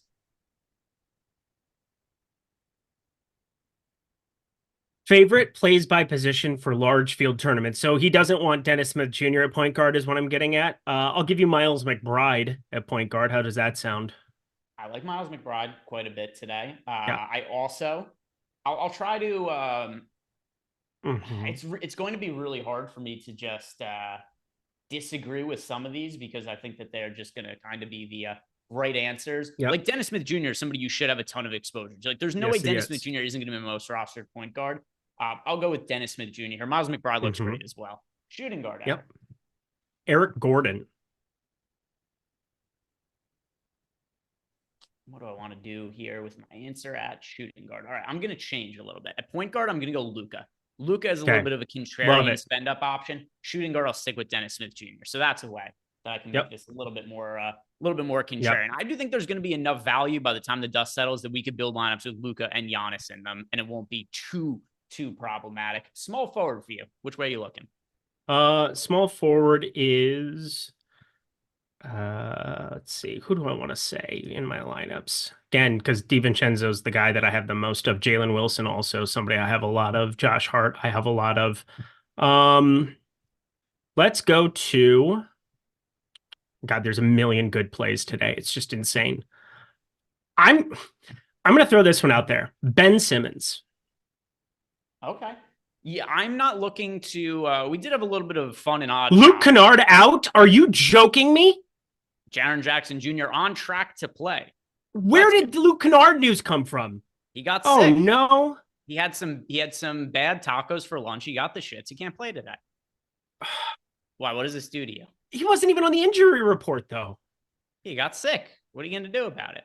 But also, why are you so aggrieved by Luke Kennard of all players? Why am I what? Why are you so aggrieved by Luke Kennard of all players? It's not like because there's nobody playing for Memphis now either. It's another team that we have to deal with all these little dipshits, and I don't want to, Greg. I don't wanna. It's not that bad for Memphis because we've seen games where Memphis has actually had nobody active, but there's still Vince Williams, there's still Santi Aldama, there's still Gigi Jackson, John Conchar. We've got Derrick Rose is questionable. It's not like we have to go all the way back to the Evie Boyman guy. We've got guys that matter available. But now we're going to play John Conchar in lineups, and I don't want it, Greg. I don't know that I'm going to end up playing John Conchar now. I bet I am. Take him from 28 to like 32 minutes. It's going to be an easy bet for you to win. You just tilt me. I'm not going to tell you can't play John Conchar, but I'm not prioritizing John Conchar on a slate with. Okay. But Jaren Jackson Jr. being in is helpful. At least we don't have to deal with all the little lemmings running around there and start talking about Matt Hurt again. That would be great. If Jaren Jackson Jr. was out, then we would have the apocalypse. Also, I don't even know if Matt Hurt is on the team anymore. He's been sent it's more to of just Siberia. like, yeah, that's true. But like, the thing that's frustrating, it's just like Luke Kennard wasn't even on the injury report. And like, if we have stuff like that coming in for the next 40 minutes, we're not going to have a great time. Like, I'm straight up not having a good time. That gif. There weren't even that many trades today. Not like massive trades. I know. It was a lot of like, hey, here's shit I don't want. Oh, you got shit you don't want either. Take my stuff I don't want. You have Dennis Schroeder. He's falling out of your rotation. Cool. Spencer Dinwiddie sucks. You want to swap? Spencer Dinwiddie better learn how to speak Chinese, brother. It's just the absolute. Oh, he's going to be sent. He's going to be a Shanghai Knight by the end, or a Shanghai Shark by the end of the year, right? You think somebody's going to pick up Spencer Dinwiddie? Are they big on crypto over there? Babe. I will say, Forsaken, our guy, Jesse, shout out to him for one of the funnier things he was like from 2 years ago. Good thing they're paying Dinwiddie in crypto. That way he can actually have fair market value on his contract these days. Was he getting paid? So is he getting paid in crypto, or is it he wanted to? My understanding of Spencer Dinwiddie is he wanted to sell shares of his contract using Bitcoin. Wasn't that what he was trying to do? I think it was one of the two, but either way, he's a dumb person. And also he is a dumb basketball player that I would be wealthier if he didn't exist from 3 nights ago, because got pretty much everything else right that night and had, for whatever reason, 60% Spencer Dinwiddie. I hate leverage. Din Shitty, as he is called. Din Shitty. By Kyle that is Kuzma. Correct. That is the correct take. Let's get back on with the rest. What position do we leave out? I don't know. We're a power forward. Power forward. No, I didn't get my small forward is going to be Josh Hart tonight. Okay, I love that. Power forward. What are you looking at power forward? It's not Precious Achiuwa for sure. I'm going to go with Jaren Jackson Jr. here. Love that now. Triple There's J. nobody else there. And center is amazing. I think center is the best tournament situation we've had in a long time. You're going to be able to play just about anybody you want, not named Walker Kessler, and not have to deal with chalk. And I don't really want to play Walker Kessler, so that's useful. Santi Aldama is power forward center. I like him a little bit more now as well. I'm going to throw out, I mean, obviously Hardenstein could just go straight up Knicks the whole way, but I'll go Jared Allen again, back to back, down to 7,500 against Brooklyn. Yes, useful. Giannis Antetokounmpo for me at center. Center eligible Love. over on DK. Yeah. I was really trying to figure out who I want to do power forward center because there are so many guys to like there. Triple J, Giannis. That's what I'm going to go with. Let's get back to the super chats here and see what came in. And this is, let's see. Oh, we got a few of them here. First, True Rages. Hey guys, worked a lot today. So a little behind on news, but who are the DK cash locks for the night? All right. So on the high end, I'm going to say play Giannis, right? Yeah. Play Giannis in cash. Other guys, Dante DiVincenzo, Dennis Smith Jr. Yep. Miles McBride. Yeah, lock. Miles McBride's going to be a lot of Knicks. Knicks only have 8 guys active. By the way, Luke Kennard, just to tilt Eric more, Luke Kennard has been upgraded to questionable. I prefer him to play basketball, so I don't have to look at Gilliard, Rose at all. That would make me happy, because those are the only 2 guards they have other than Conchar. And like, yeah, I would prefer that he played basketball tonight. That would make me happier. All right, so my preference has changed. I want Luke Kennard to sit now. No. Yeah, just to not for no reason other than to upset you. It's not a dog. You don't need to tell him to sit, okay? It's rude. I want Luke Kennard to sit. Yeah, what's up, Jordan? We're answering the super chats right now. We just didn't get through all of them. But yeah, we're pulling them up right now. We're pulling them up. Oh, you know what? Bring them out. Bring them out. I know what happened here. I know what happened. We did the favorite plays by position, and there was 2 super chats about favorite plays by position. So I missed his because he has favorite plays by position, but we're not allowed to do any Knicks or Nets. My bad, Anthony. My fuck up. Twice today, we've had somebody on the channel admit they were wrong. Earlier in the day, I did the impossible. I got Josh to admit he was wrong about something. I didn't even know that was possible. That's not real life. It absolutely is. Jordan was there as witness, and it exists on YouTube. Anybody could see it. We start the show. Here's what we started the show this morning, and Josh and I both thought we were hosting. So Jordan does the countdown. All of a sudden, Josh starts talking. Like, what's going on here? I'm the host. And Josh was insistent that he was the host, not me. And I was like, no, look at the schedule. I know, because I update the schedule. I'm the one who's the host on the schedule. And Josh was positive that I must have changed the schedule. So we went back and looked at all the change logs to find out if I had changed it. I didn't. And he admitted he was wrong on the air. And then I hosted the rest of the show and shamed him. It was great. That's Anthony Maselli here is favorite plays per position on DK and FanDuel, but it can't be Knicks or Nets. So I'm going to pull up my FanDuel lineups here. Do you want to answer for DraftKings, Eric? And we'll go back and forth. And remember, no Knicks or Nets. All right. Got it. FanDuel. And we can't do any Knicks or Nets. Keep that in mind. So, all right, point guard. Start with your point guard answer, and then I'll do my point guard answer for FanDuel. Kobe White. Okay. Can't be Knicks, can't be Nets. It's going to be Colin Sexton for me. Colin Sexton on FanDuel. Shooting guard, what you got for us? If it's not going to be Kobe White, it'll be... let's see who I want to go to. Eric Gordon again. By the way, a lot of the non-Knicks Nets answers, as I'm looking through, you do get kind of thin in terms of some of the other options relative to the best overall ones on the slate. Alex Caruso for me on FanDuel. Small forward, what are you looking at? DeMar DeRozan. Same. DeMar DeRozan. Power forward, what do you got for us here? It is, DeMar DeRozan again, but then Jaren Jackson Jr. now. Okay. That is going to be Giannis for me. Okay. Center. What are you looking at center? It is out of True Center's Vooch. It's going to be Jaren Jackson Jr. from me over on FanDuel. Anthony, my bad. I apologize. Thank you very much for the super chat. Let's see what we have next here. We got Brandon Wagner. $4, 20 max. Thoughts on locking in 100% of all 5 Knicks starters? A little aggressive for me. I don't have a problem playing 5 Knicks in the same lineup. I wouldn't go 100% of all 5 Knicks starters, though. I would not do that either. But guess what? You also could be walking into like 40 plus minutes from every single one, and then you're going to look very, very smart. I don't know, but you still need them to outscore all of the other players on a slate loaded with value. It's also, much, Brandon. If you played 5 of them, you got to play like Luka or Kyrie, find a way to like get to them. I don't know if that works out. It should work out price-wise now. And we've got another super chat here from Brandon Wagner. It says, good luck, ladies and gentlemen. Thank you, Brandon. Don't let Jordan tell you that isn't a question. We appreciate it. Sotex says, Greg, be sure to tell your dad I said hi. I will do that right now. I'll text him and say, Sotex says hi. He'll have no clue what the hell I'm talking about. But to be fair, when I talked to him about fantasy sports and whatever, he has no clue what the hell I'm talking about anyway. So this wouldn't be anything outside of the norm there. But Sotex, appreciate it. Scuba will enjoy that. Scuba. T22 Tokes. Point guard spend up options on FanDuel with Dennis Smith Jr. and McBride. All right, so he's got Dennis Smith Jr. and McBride. Okay. As a spend up on FanDuel, let's see. I mean, Luka's pretty expensive. I don't care. You could still get to him there. How about Donovan Mitchell?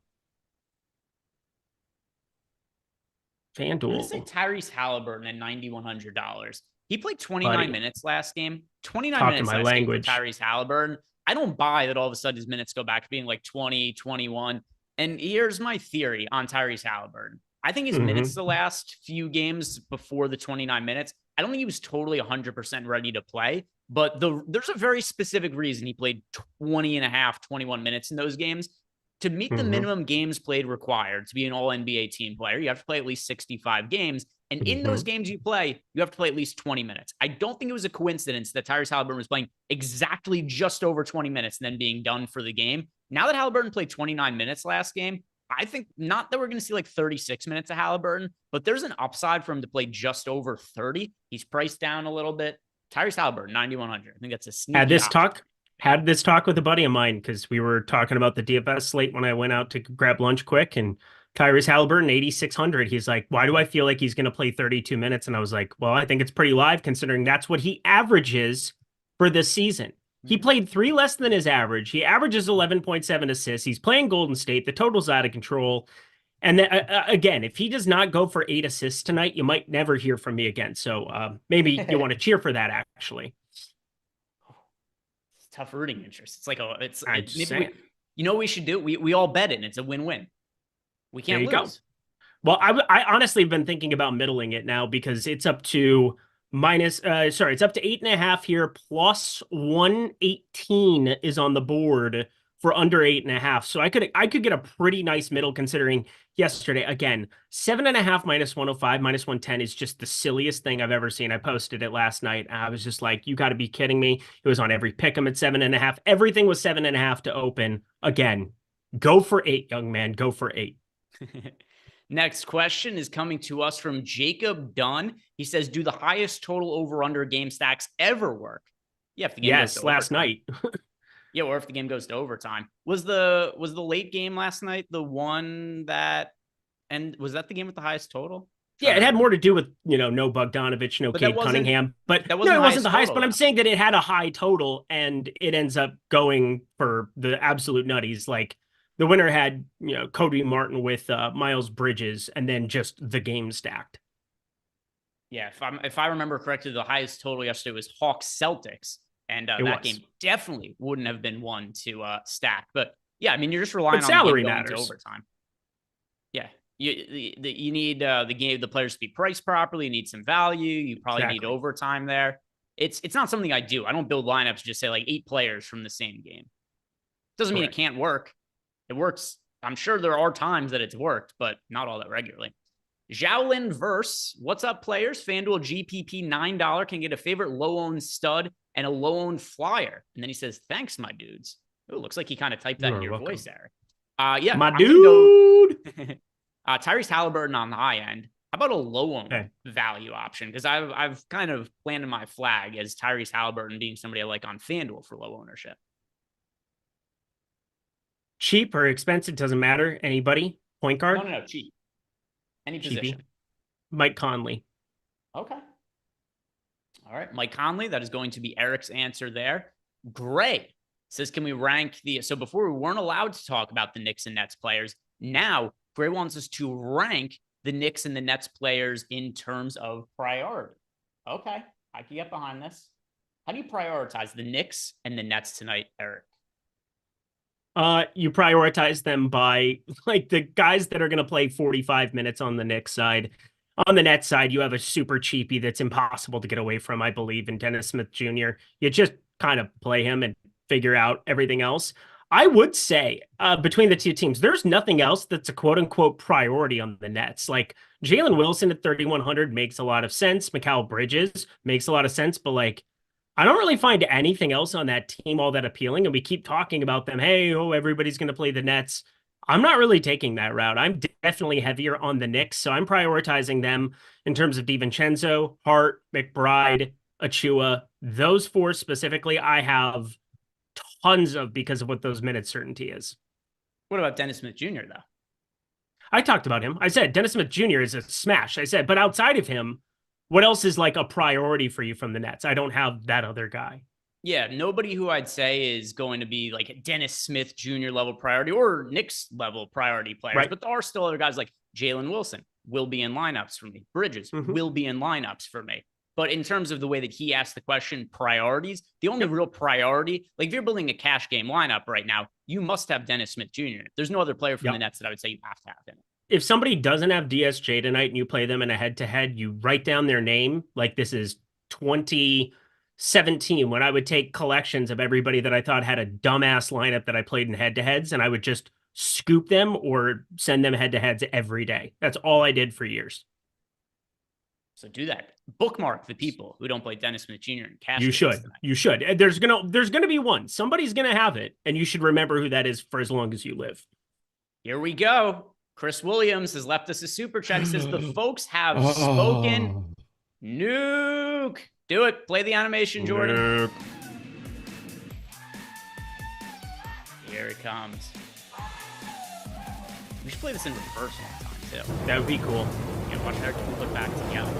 Time for the nuke of the night, Eric. This is what Eric's entire livelihood, his self-worth, it is all tied in his nuke of the night each night. He texts me about it as soon as the slate goes. Like, if Eric has a nuke of the night, he takes a stance on every time he scores a bucket, Eric will text me 1.2 fantasy points, 2 fantasy points. I don't do that. Get a 3.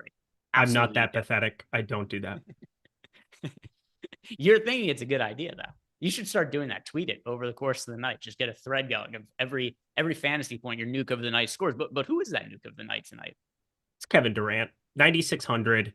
I am of the belief I would make Eric Gordon the nuke of the night, but I'm a little bit nervous about such things. I'm not nervous about Kevin Durant in any way, shape, or form. We're talking about a guy who, without Devin Booker on the floor here, could be upgraded from like a 1.33 to like a 1.45 fantasy point per minute guy in this spot against Utah. The pace is up. They have nearly a 125 implied team total. He could be doing everything out there. There's also Bradley Beal that we're waiting on here. If it ends up being Durant as the only guy between those three, it's just you have the absolute nuts, and you want to be factoring this in ahead of time because I don't know when this news is going to drop between now and 9 p.m. Eastern time, 6 p.m. Pacific time. But I do know that I would want 100% of him if I knew they were both out. And so for me, you up your exposure by default. He's already a guy at power forward that I can play alongside a Giannis at the center position. I can easily fit him into lineups alongside a Luka Doncic at 12K.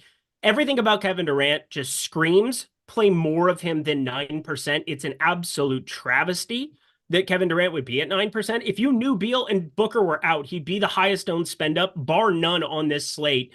So factor it in a little bit early here. Don't forget about Eric Gordon, who in his last 3 times playing without Devin Booker has played 39, 37. Well, I guess he had a 25-minute in the middle of that too, but that was a blowout. And then 38 minutes. I add 12 minutes to Eric Gordon. He would go from 24 minutes to 36 in projections for me personally. If I knew that you didn't have Devin Booker out there, your nuke of the night, Kevin Durant, though, 9,600 on DraftKings.com. I'm going to have to disagree with something you said there. You said that if Devin Booker and Bradley Beal are out, that bar none, Kevin Durant would be the highest owned player on the slate. Here's where I'm going to disagree. I didn't say highest owned player on the slate. I said highest owned spend up. Okay. I'm going to disagree with you, though. You still think it would be Giannis or Luka because of raw points on the whole deal? Giannis is not crazy popular today, and I think that's very bizarre. I love it. The Bucks already have Chris Middleton out today. Damian Lillard is questionable. Yep. If Damian Lillard is ruled out, in addition to Chris Middleton already being ruled out, then I think that Giannis would warrant having more ownership going into this slate than your guy Kevin Durant there. So that's where I'm kind of nitpicking a little bit. Because Kevin, me. you're only doing that because you know I'm right now, and that's your only response to this. I know. I fucking hate myself right now. It's fine. Giannis without Damian Lillard and Chris Middleton would be projected for 67, 68 fantasy points on a slate that has unlimited value. And Kevin Durant, I'll rope Kevin Durant into this as well. Guys like Kevin Durant and Giannis, if we did know these players are out, sure, they'd be more popular. Those are really easy to get to. You could realistically have lineups with both nukes tonight, even though they're both spend up options. Giannis and Kevin Durant in the later part of the slate, I think they're going to be a little bit overlooked by the field, partially because of when their games actually lock here. So we could do nuke of the nights here. All right, I don't like Kevin Durant anymore. You're freaking me out. I like Giannis today. That's my nuke of the night. Stop doing that. All right, next super chat here. Sorry. Next super chat. Alex Caruso, by the way, is available to play. Let's see if any other news came in while we were doing our nukes of the night. And nope, we've got everything covered now. All right, so next questions that we have here. Matty Ice, FanDuel question, Nurkic and Kleba, or Wendell Carter Jr. and Santi Aldama. I feel like you could build better lineups than including those guys. Yeah. There's like a combined one player on both sides of that 2v2 for me. And that's not good. That's not what we're looking for. Like they're all halves. They're like half of a dude. Like large field, you can get to a smattering of like one in a lineup and rotate through them. But like I wouldn't want both sides of that 2v2 to be in a single lineup in anything. Wendell Carter is a lock. No, he is not. I'm going to tell you Nurkic and Kleba, just because Nurkic is the player with the most upside of everybody there. If Beal and Booker get ruled out, but I don't really love it, Matty, if I'm being honest. Is Kleba still questionable too? Yes. Okay. So one of the things that was really popping for me earlier in the day, and I'm kind of sad I didn't bet it, was Kleba 4 rebounds. He hadn't done it in the last cover. Kleba's in, my bad. Kleba's in? Okay. Wanted to double check. I hadn't seen that news in the middle of, 48,000 alerts that have come in today. I didn't factor that one in for DFS because he's more expensive now. Yeah.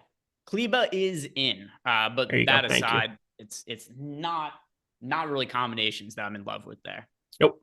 Mixed stars online, but if you have to pick one, because that's kind of the way the 2v2 works, and give me the Nurkic Kleba side. Mixed stars online. He has $6,600 left, and he needs a center. What are our thoughts on Drummond for a FanDuel tournament? So I don't have an issue with you putting Drummond in your lineup right now. If Drummond starts, go ahead and play him. I just don't know what the Bulls starting lineup is going to be. So if Drummond is in and he starts, play him. If he comes off the bench, he is unplayable at 60. I doubt Drummond starts again. I think that was a matchup specific thing for anybody who cares. It would really shock me if they just went Drummond Vooch again. That's just something teams are going to do against Minnesota going forward. They should do it against Minnesota going forward. If you're going to have Gobert out there alongside Cat, and Cat can shoot a basketball, so floor spacing doesn't matter on offense, but defensively, if you want to combat them, you basically put Cat into the low block and have another true center where Gobert can't necessarily just help off of it. And they had some problems with it. That's for sure. Drummond, he's a functional basketball player. He's not terrible by any means. He was terrible compared to what the contract he initially had was, but now that he's like, a minimum guy, like who cares? He can be a good basketball player. And something else too. So I do think, so the starting lineup the other day, Eric, I totally agree was because of matchup reasons, but I do wonder because they won the game against one of the best teams in the NBA, your Minnesota Timberwolves, if they just say like, hey, we didn't make any trades at the deadline. We held pat. We're trying to make the playoff run here. We did just win against one of the better teams in the league with the starting front court. I do agree with you. Last game, I think they did it because of matchup reasons, but they also might just say, screw it. This is the dumbest thing ever on paper, but it worked last game, so we're just going to do it again. I wouldn't be shocked by that. I wouldn't be shocked either. But I will say I think it would be very surprising to me to see Drummond start tonight. So mixed stars. If Drummond starts, go ahead. You could play him. If not, let's see. Who else? Is there anybody else in that price range? 66.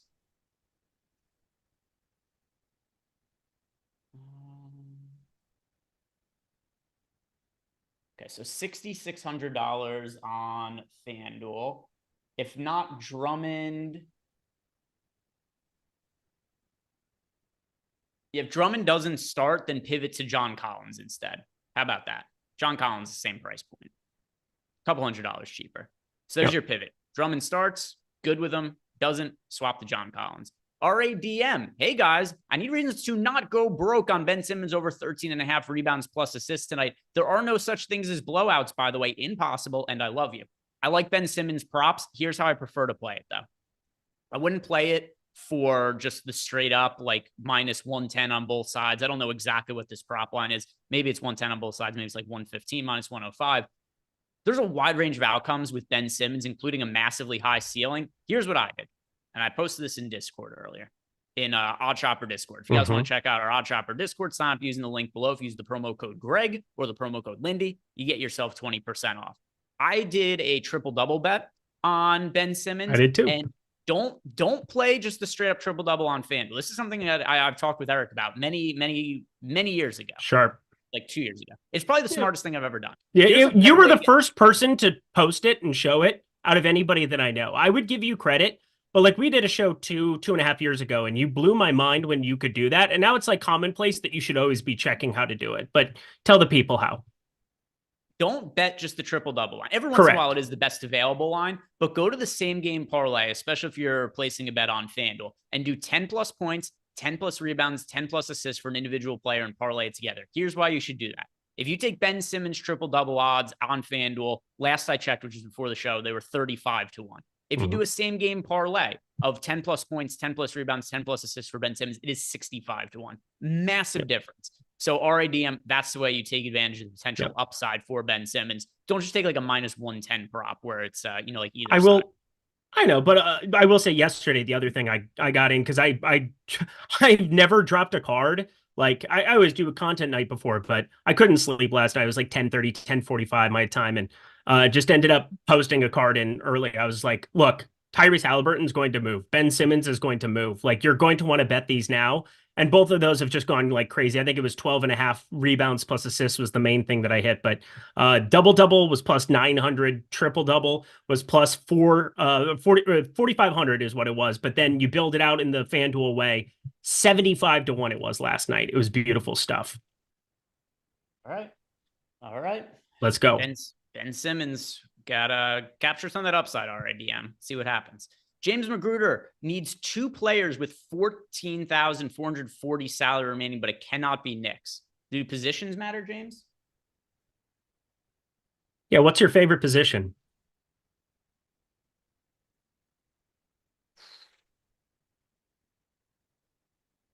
This is a lot of math to do now. Donkey punch, but is that more of an act or a position? Yeah, it's not a position. That is an action. Donkey punch. It's a very rude action, sir. 14,440. No positions, by the way. He doesn't have a favorite position that he gave us. It could just be anything. Be a Cleveland Steamer. Is that a position or an action? You tell me. Nobody knows for sure. Scientists have been looking into it for a while. I'm trying to stall here while I do the math in my head, because this is like a very specific 1440. All right. So one player that I like quite a bit around this price range, and keep in mind, can't be any Knicks. That's going to help us save some salary. Jaren Jackson Jr. Okay. So we go Jaren Jackson Jr. at 7,900, and that is going to give us 6,500 left. And fuck, he's a Nick, Precious Achiuwa. I thought I had it figured out. Josh Hart's also a Nick. Come on. Okay, this works. I'm going to go Miles Turner and Jaren Jackson Jr. Please tell me I did the math right there. I think I did. Sounds about right. Yep. Sounds lovely what you done. Like what you done with the place. I don't know that people appreciate how difficult those questions are to answer while doing a show. They are not easy. I will tell you, as somebody who answers them too, that they're not the easiest things to figure out, because you have to like truly play minefield with your own lineups. Clintwood 83 said, should we have Luka or Giannis in cash? Giannis. Should have. Yeah. All Giannis. right. Nick Thompson wants to know who's the Amber Heard play of the night. Amber Heard Eric, play who's of the gonna night. Shit the bed tonight. Amber Heard play of the night. Who do you have? Probably Kevin Durant. Based on my last 2 nukes. Oh, I suck.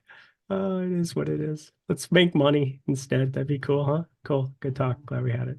Let me think. For me, who's going to shit the bed? Who is going to shit the bed?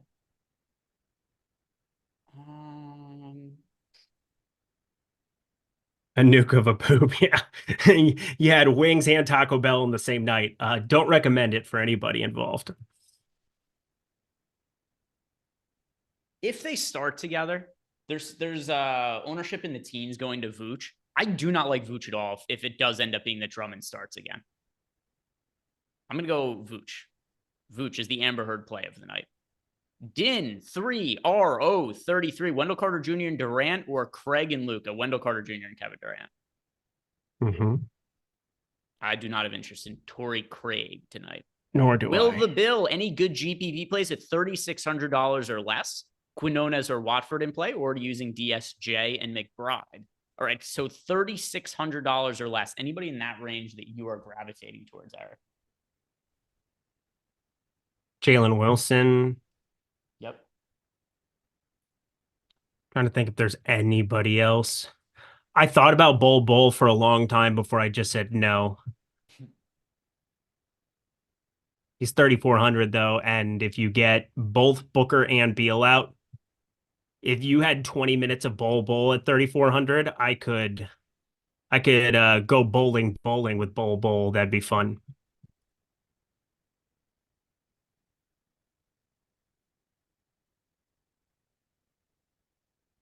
I've also played craps with Bol, so there's some good rapport there.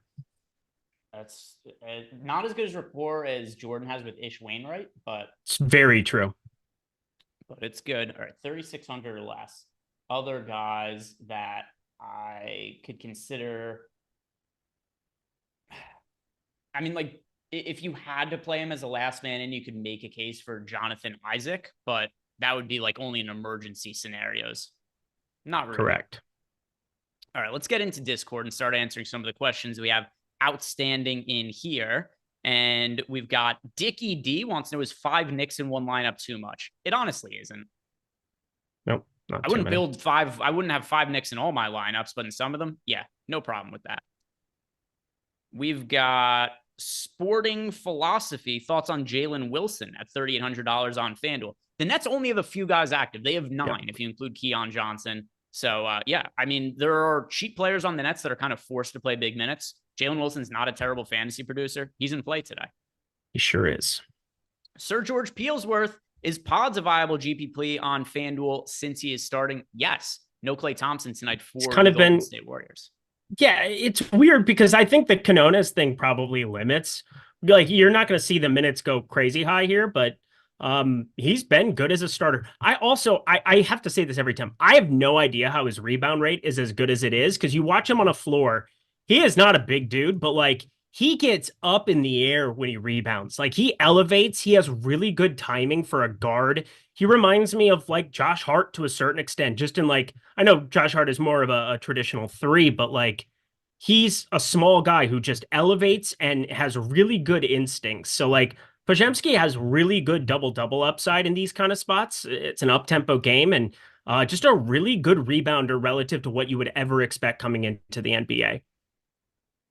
And we got some more questions coming in. Ninja Black 47 wants to know, are we rostering Quinones at all? I'm not getting myself to Quinones today. Are you? Thought about it. I had 1 share yesterday, and it was like the only good lineup I had. So that was, I won nothing yesterday for what it's worth. Yeah, we've got Discord's been calling him Lester the Molester, which I think that's a little. That is pretty messed up. You should all look at yourself in the mirror and think about the things that you say. Greg has never said something that egregious before. Absolutely true. Absolutely true. You won't find it anywhere on this. No, sir. No, sir. Let's see what else we have here. We've got a question from, a super chat came in. Another one about Lester Quinones. Jamie Bloss said Lester Quinones or Champagny tonight. I would pick Quinones over Champagny. Yeah, there is no sex in the Champagny room. That was a good one. Go. By the way, we're going to have to go quick now. A lot of questions coming in. Go. Boston. I want 2 people from Golden State Indy, not Steph Curry. Who are the 2? Podziemski and Kuminga. And Tyrese Halliburton. and Kuminga for me. Okay. Over at 14, Fultz, Suggs, Contra, or Beasley for a DK single entry. Baby, I'm Jalen Suggs. I don't know. Definitely. Fultz, Suggs. That's Suggs for me. Same. Baby, I'm Jalen Suggs. Let's see what else we have. Gangrene asked, do we like Pajemski? That's a yes. We've got Rocky Raccoon 7 says, how much of a projection boost does Kevin Durant get if both Beal and Booker are out? Look at Eric updating his lineups. They're always easy to tell when that happens. Yep. 50. No. I was doing literally that because I have a version set up for Kevin Durant news, so I can just plug and play it. 57 is how many I have him for if you have no Devin Booker. Yeah, I'm going to look up some of the on-off court numbers for the Suns here, and I'll have that information for you. I already have it. I have a query. Questions. Yeah, 31% usage for Mr. Kevin Durant, way up there. Well, not crazy up, like 2%. But I would expect more going forward. For me, it's more the ball handling here. Let me get this number. Why is it not being... What are your favorite activities? Wow, sir. Are you going to turn your camera back on ever? No, I had to get away from you. Get away. Give it away. Give it away. Give it away. So Eric's working on his lineups. We got 3 minutes left here. Yep. I am going that's to... what you were saying that for. Yeah, I was doing that. Yeah. All right. Literally what I was doing. By the way, Kevin Durant this year has a usage rate of 36.9% when we see both Devin Booker and Bradley Beal off the court. That translates to 1.48 fantasy points per minute on DraftKings, 1.45 on FanDuel. Long story short, Kevin Durant would project extremely well if Devin Booker and Bradley Beal are both out. 35% usage with just Booker off. That was what it was here. And then ball handling, my favorite activity, according to Greg Ehrenberg, and I find that very inappropriate for my employer. 28.9%. Damian Lillard out. Okay, we gotta go right now. Play all of the honest. I already had what did I have? I already had 90% honest. I feel pretty good about just leaving that in there. And I could update anything else afterwards. Guys, Dame is out. Just all the honest right now. All the honest. I know there's only like 90 seconds left until lock, so it could be hard to make a lot of updates. Do everything you can to just jam in Giannis right now. Jam him. Let's see. We be jam on. Iron Maiden 2 says rank Hartenstein, Hart, and Precious. Okay, so I have the most of Precious of those three. And then the other was Hartenstein and Hart. So it goes Precious on a tier of his own, then Hart and Hartenstein. Hart and Hartenstein are fairly close together for me, though. Correct. Then we've got Father of Three says, what are my thoughts on Naz Reid and MME? A little bit too thin for me. There's so many good options to get to. I don't really see a need to get to Naz Reid. Chalupas and Chicken wants to know, am I playing my favorite guy on DraftKings today? Oh, no, wait, never mind. He was asking me, it was somebody else asking me about Wemby. Hitman J, any Wemby love? No, because I'm prioritizing Giannis a lot. Richard Battleson left us a $5 super chat. There is no question, though. Let's see if he left it in the YouTube chat for me to find. I'm playing AJ Green. I hate myself. Just Richard. Oh, here we go. Luca and Jonathan Isaac or Durant and Clarkson.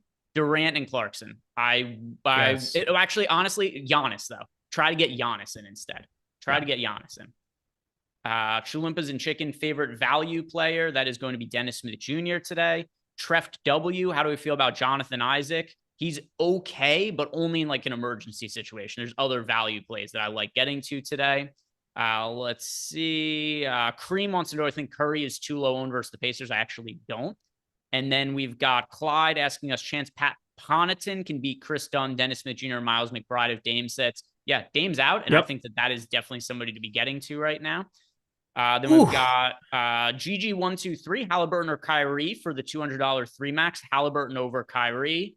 And that is going to take us to lock. So we got the news right there that Damian Lillard's out. So hopefully you guys jammed in Giannis. If you didn't, plenty of time to go make your late swaps. Malik Beasley season, Pat Connaughton season, and AJ Green seasons. So those guys are going to get like 5-10% of my lineups.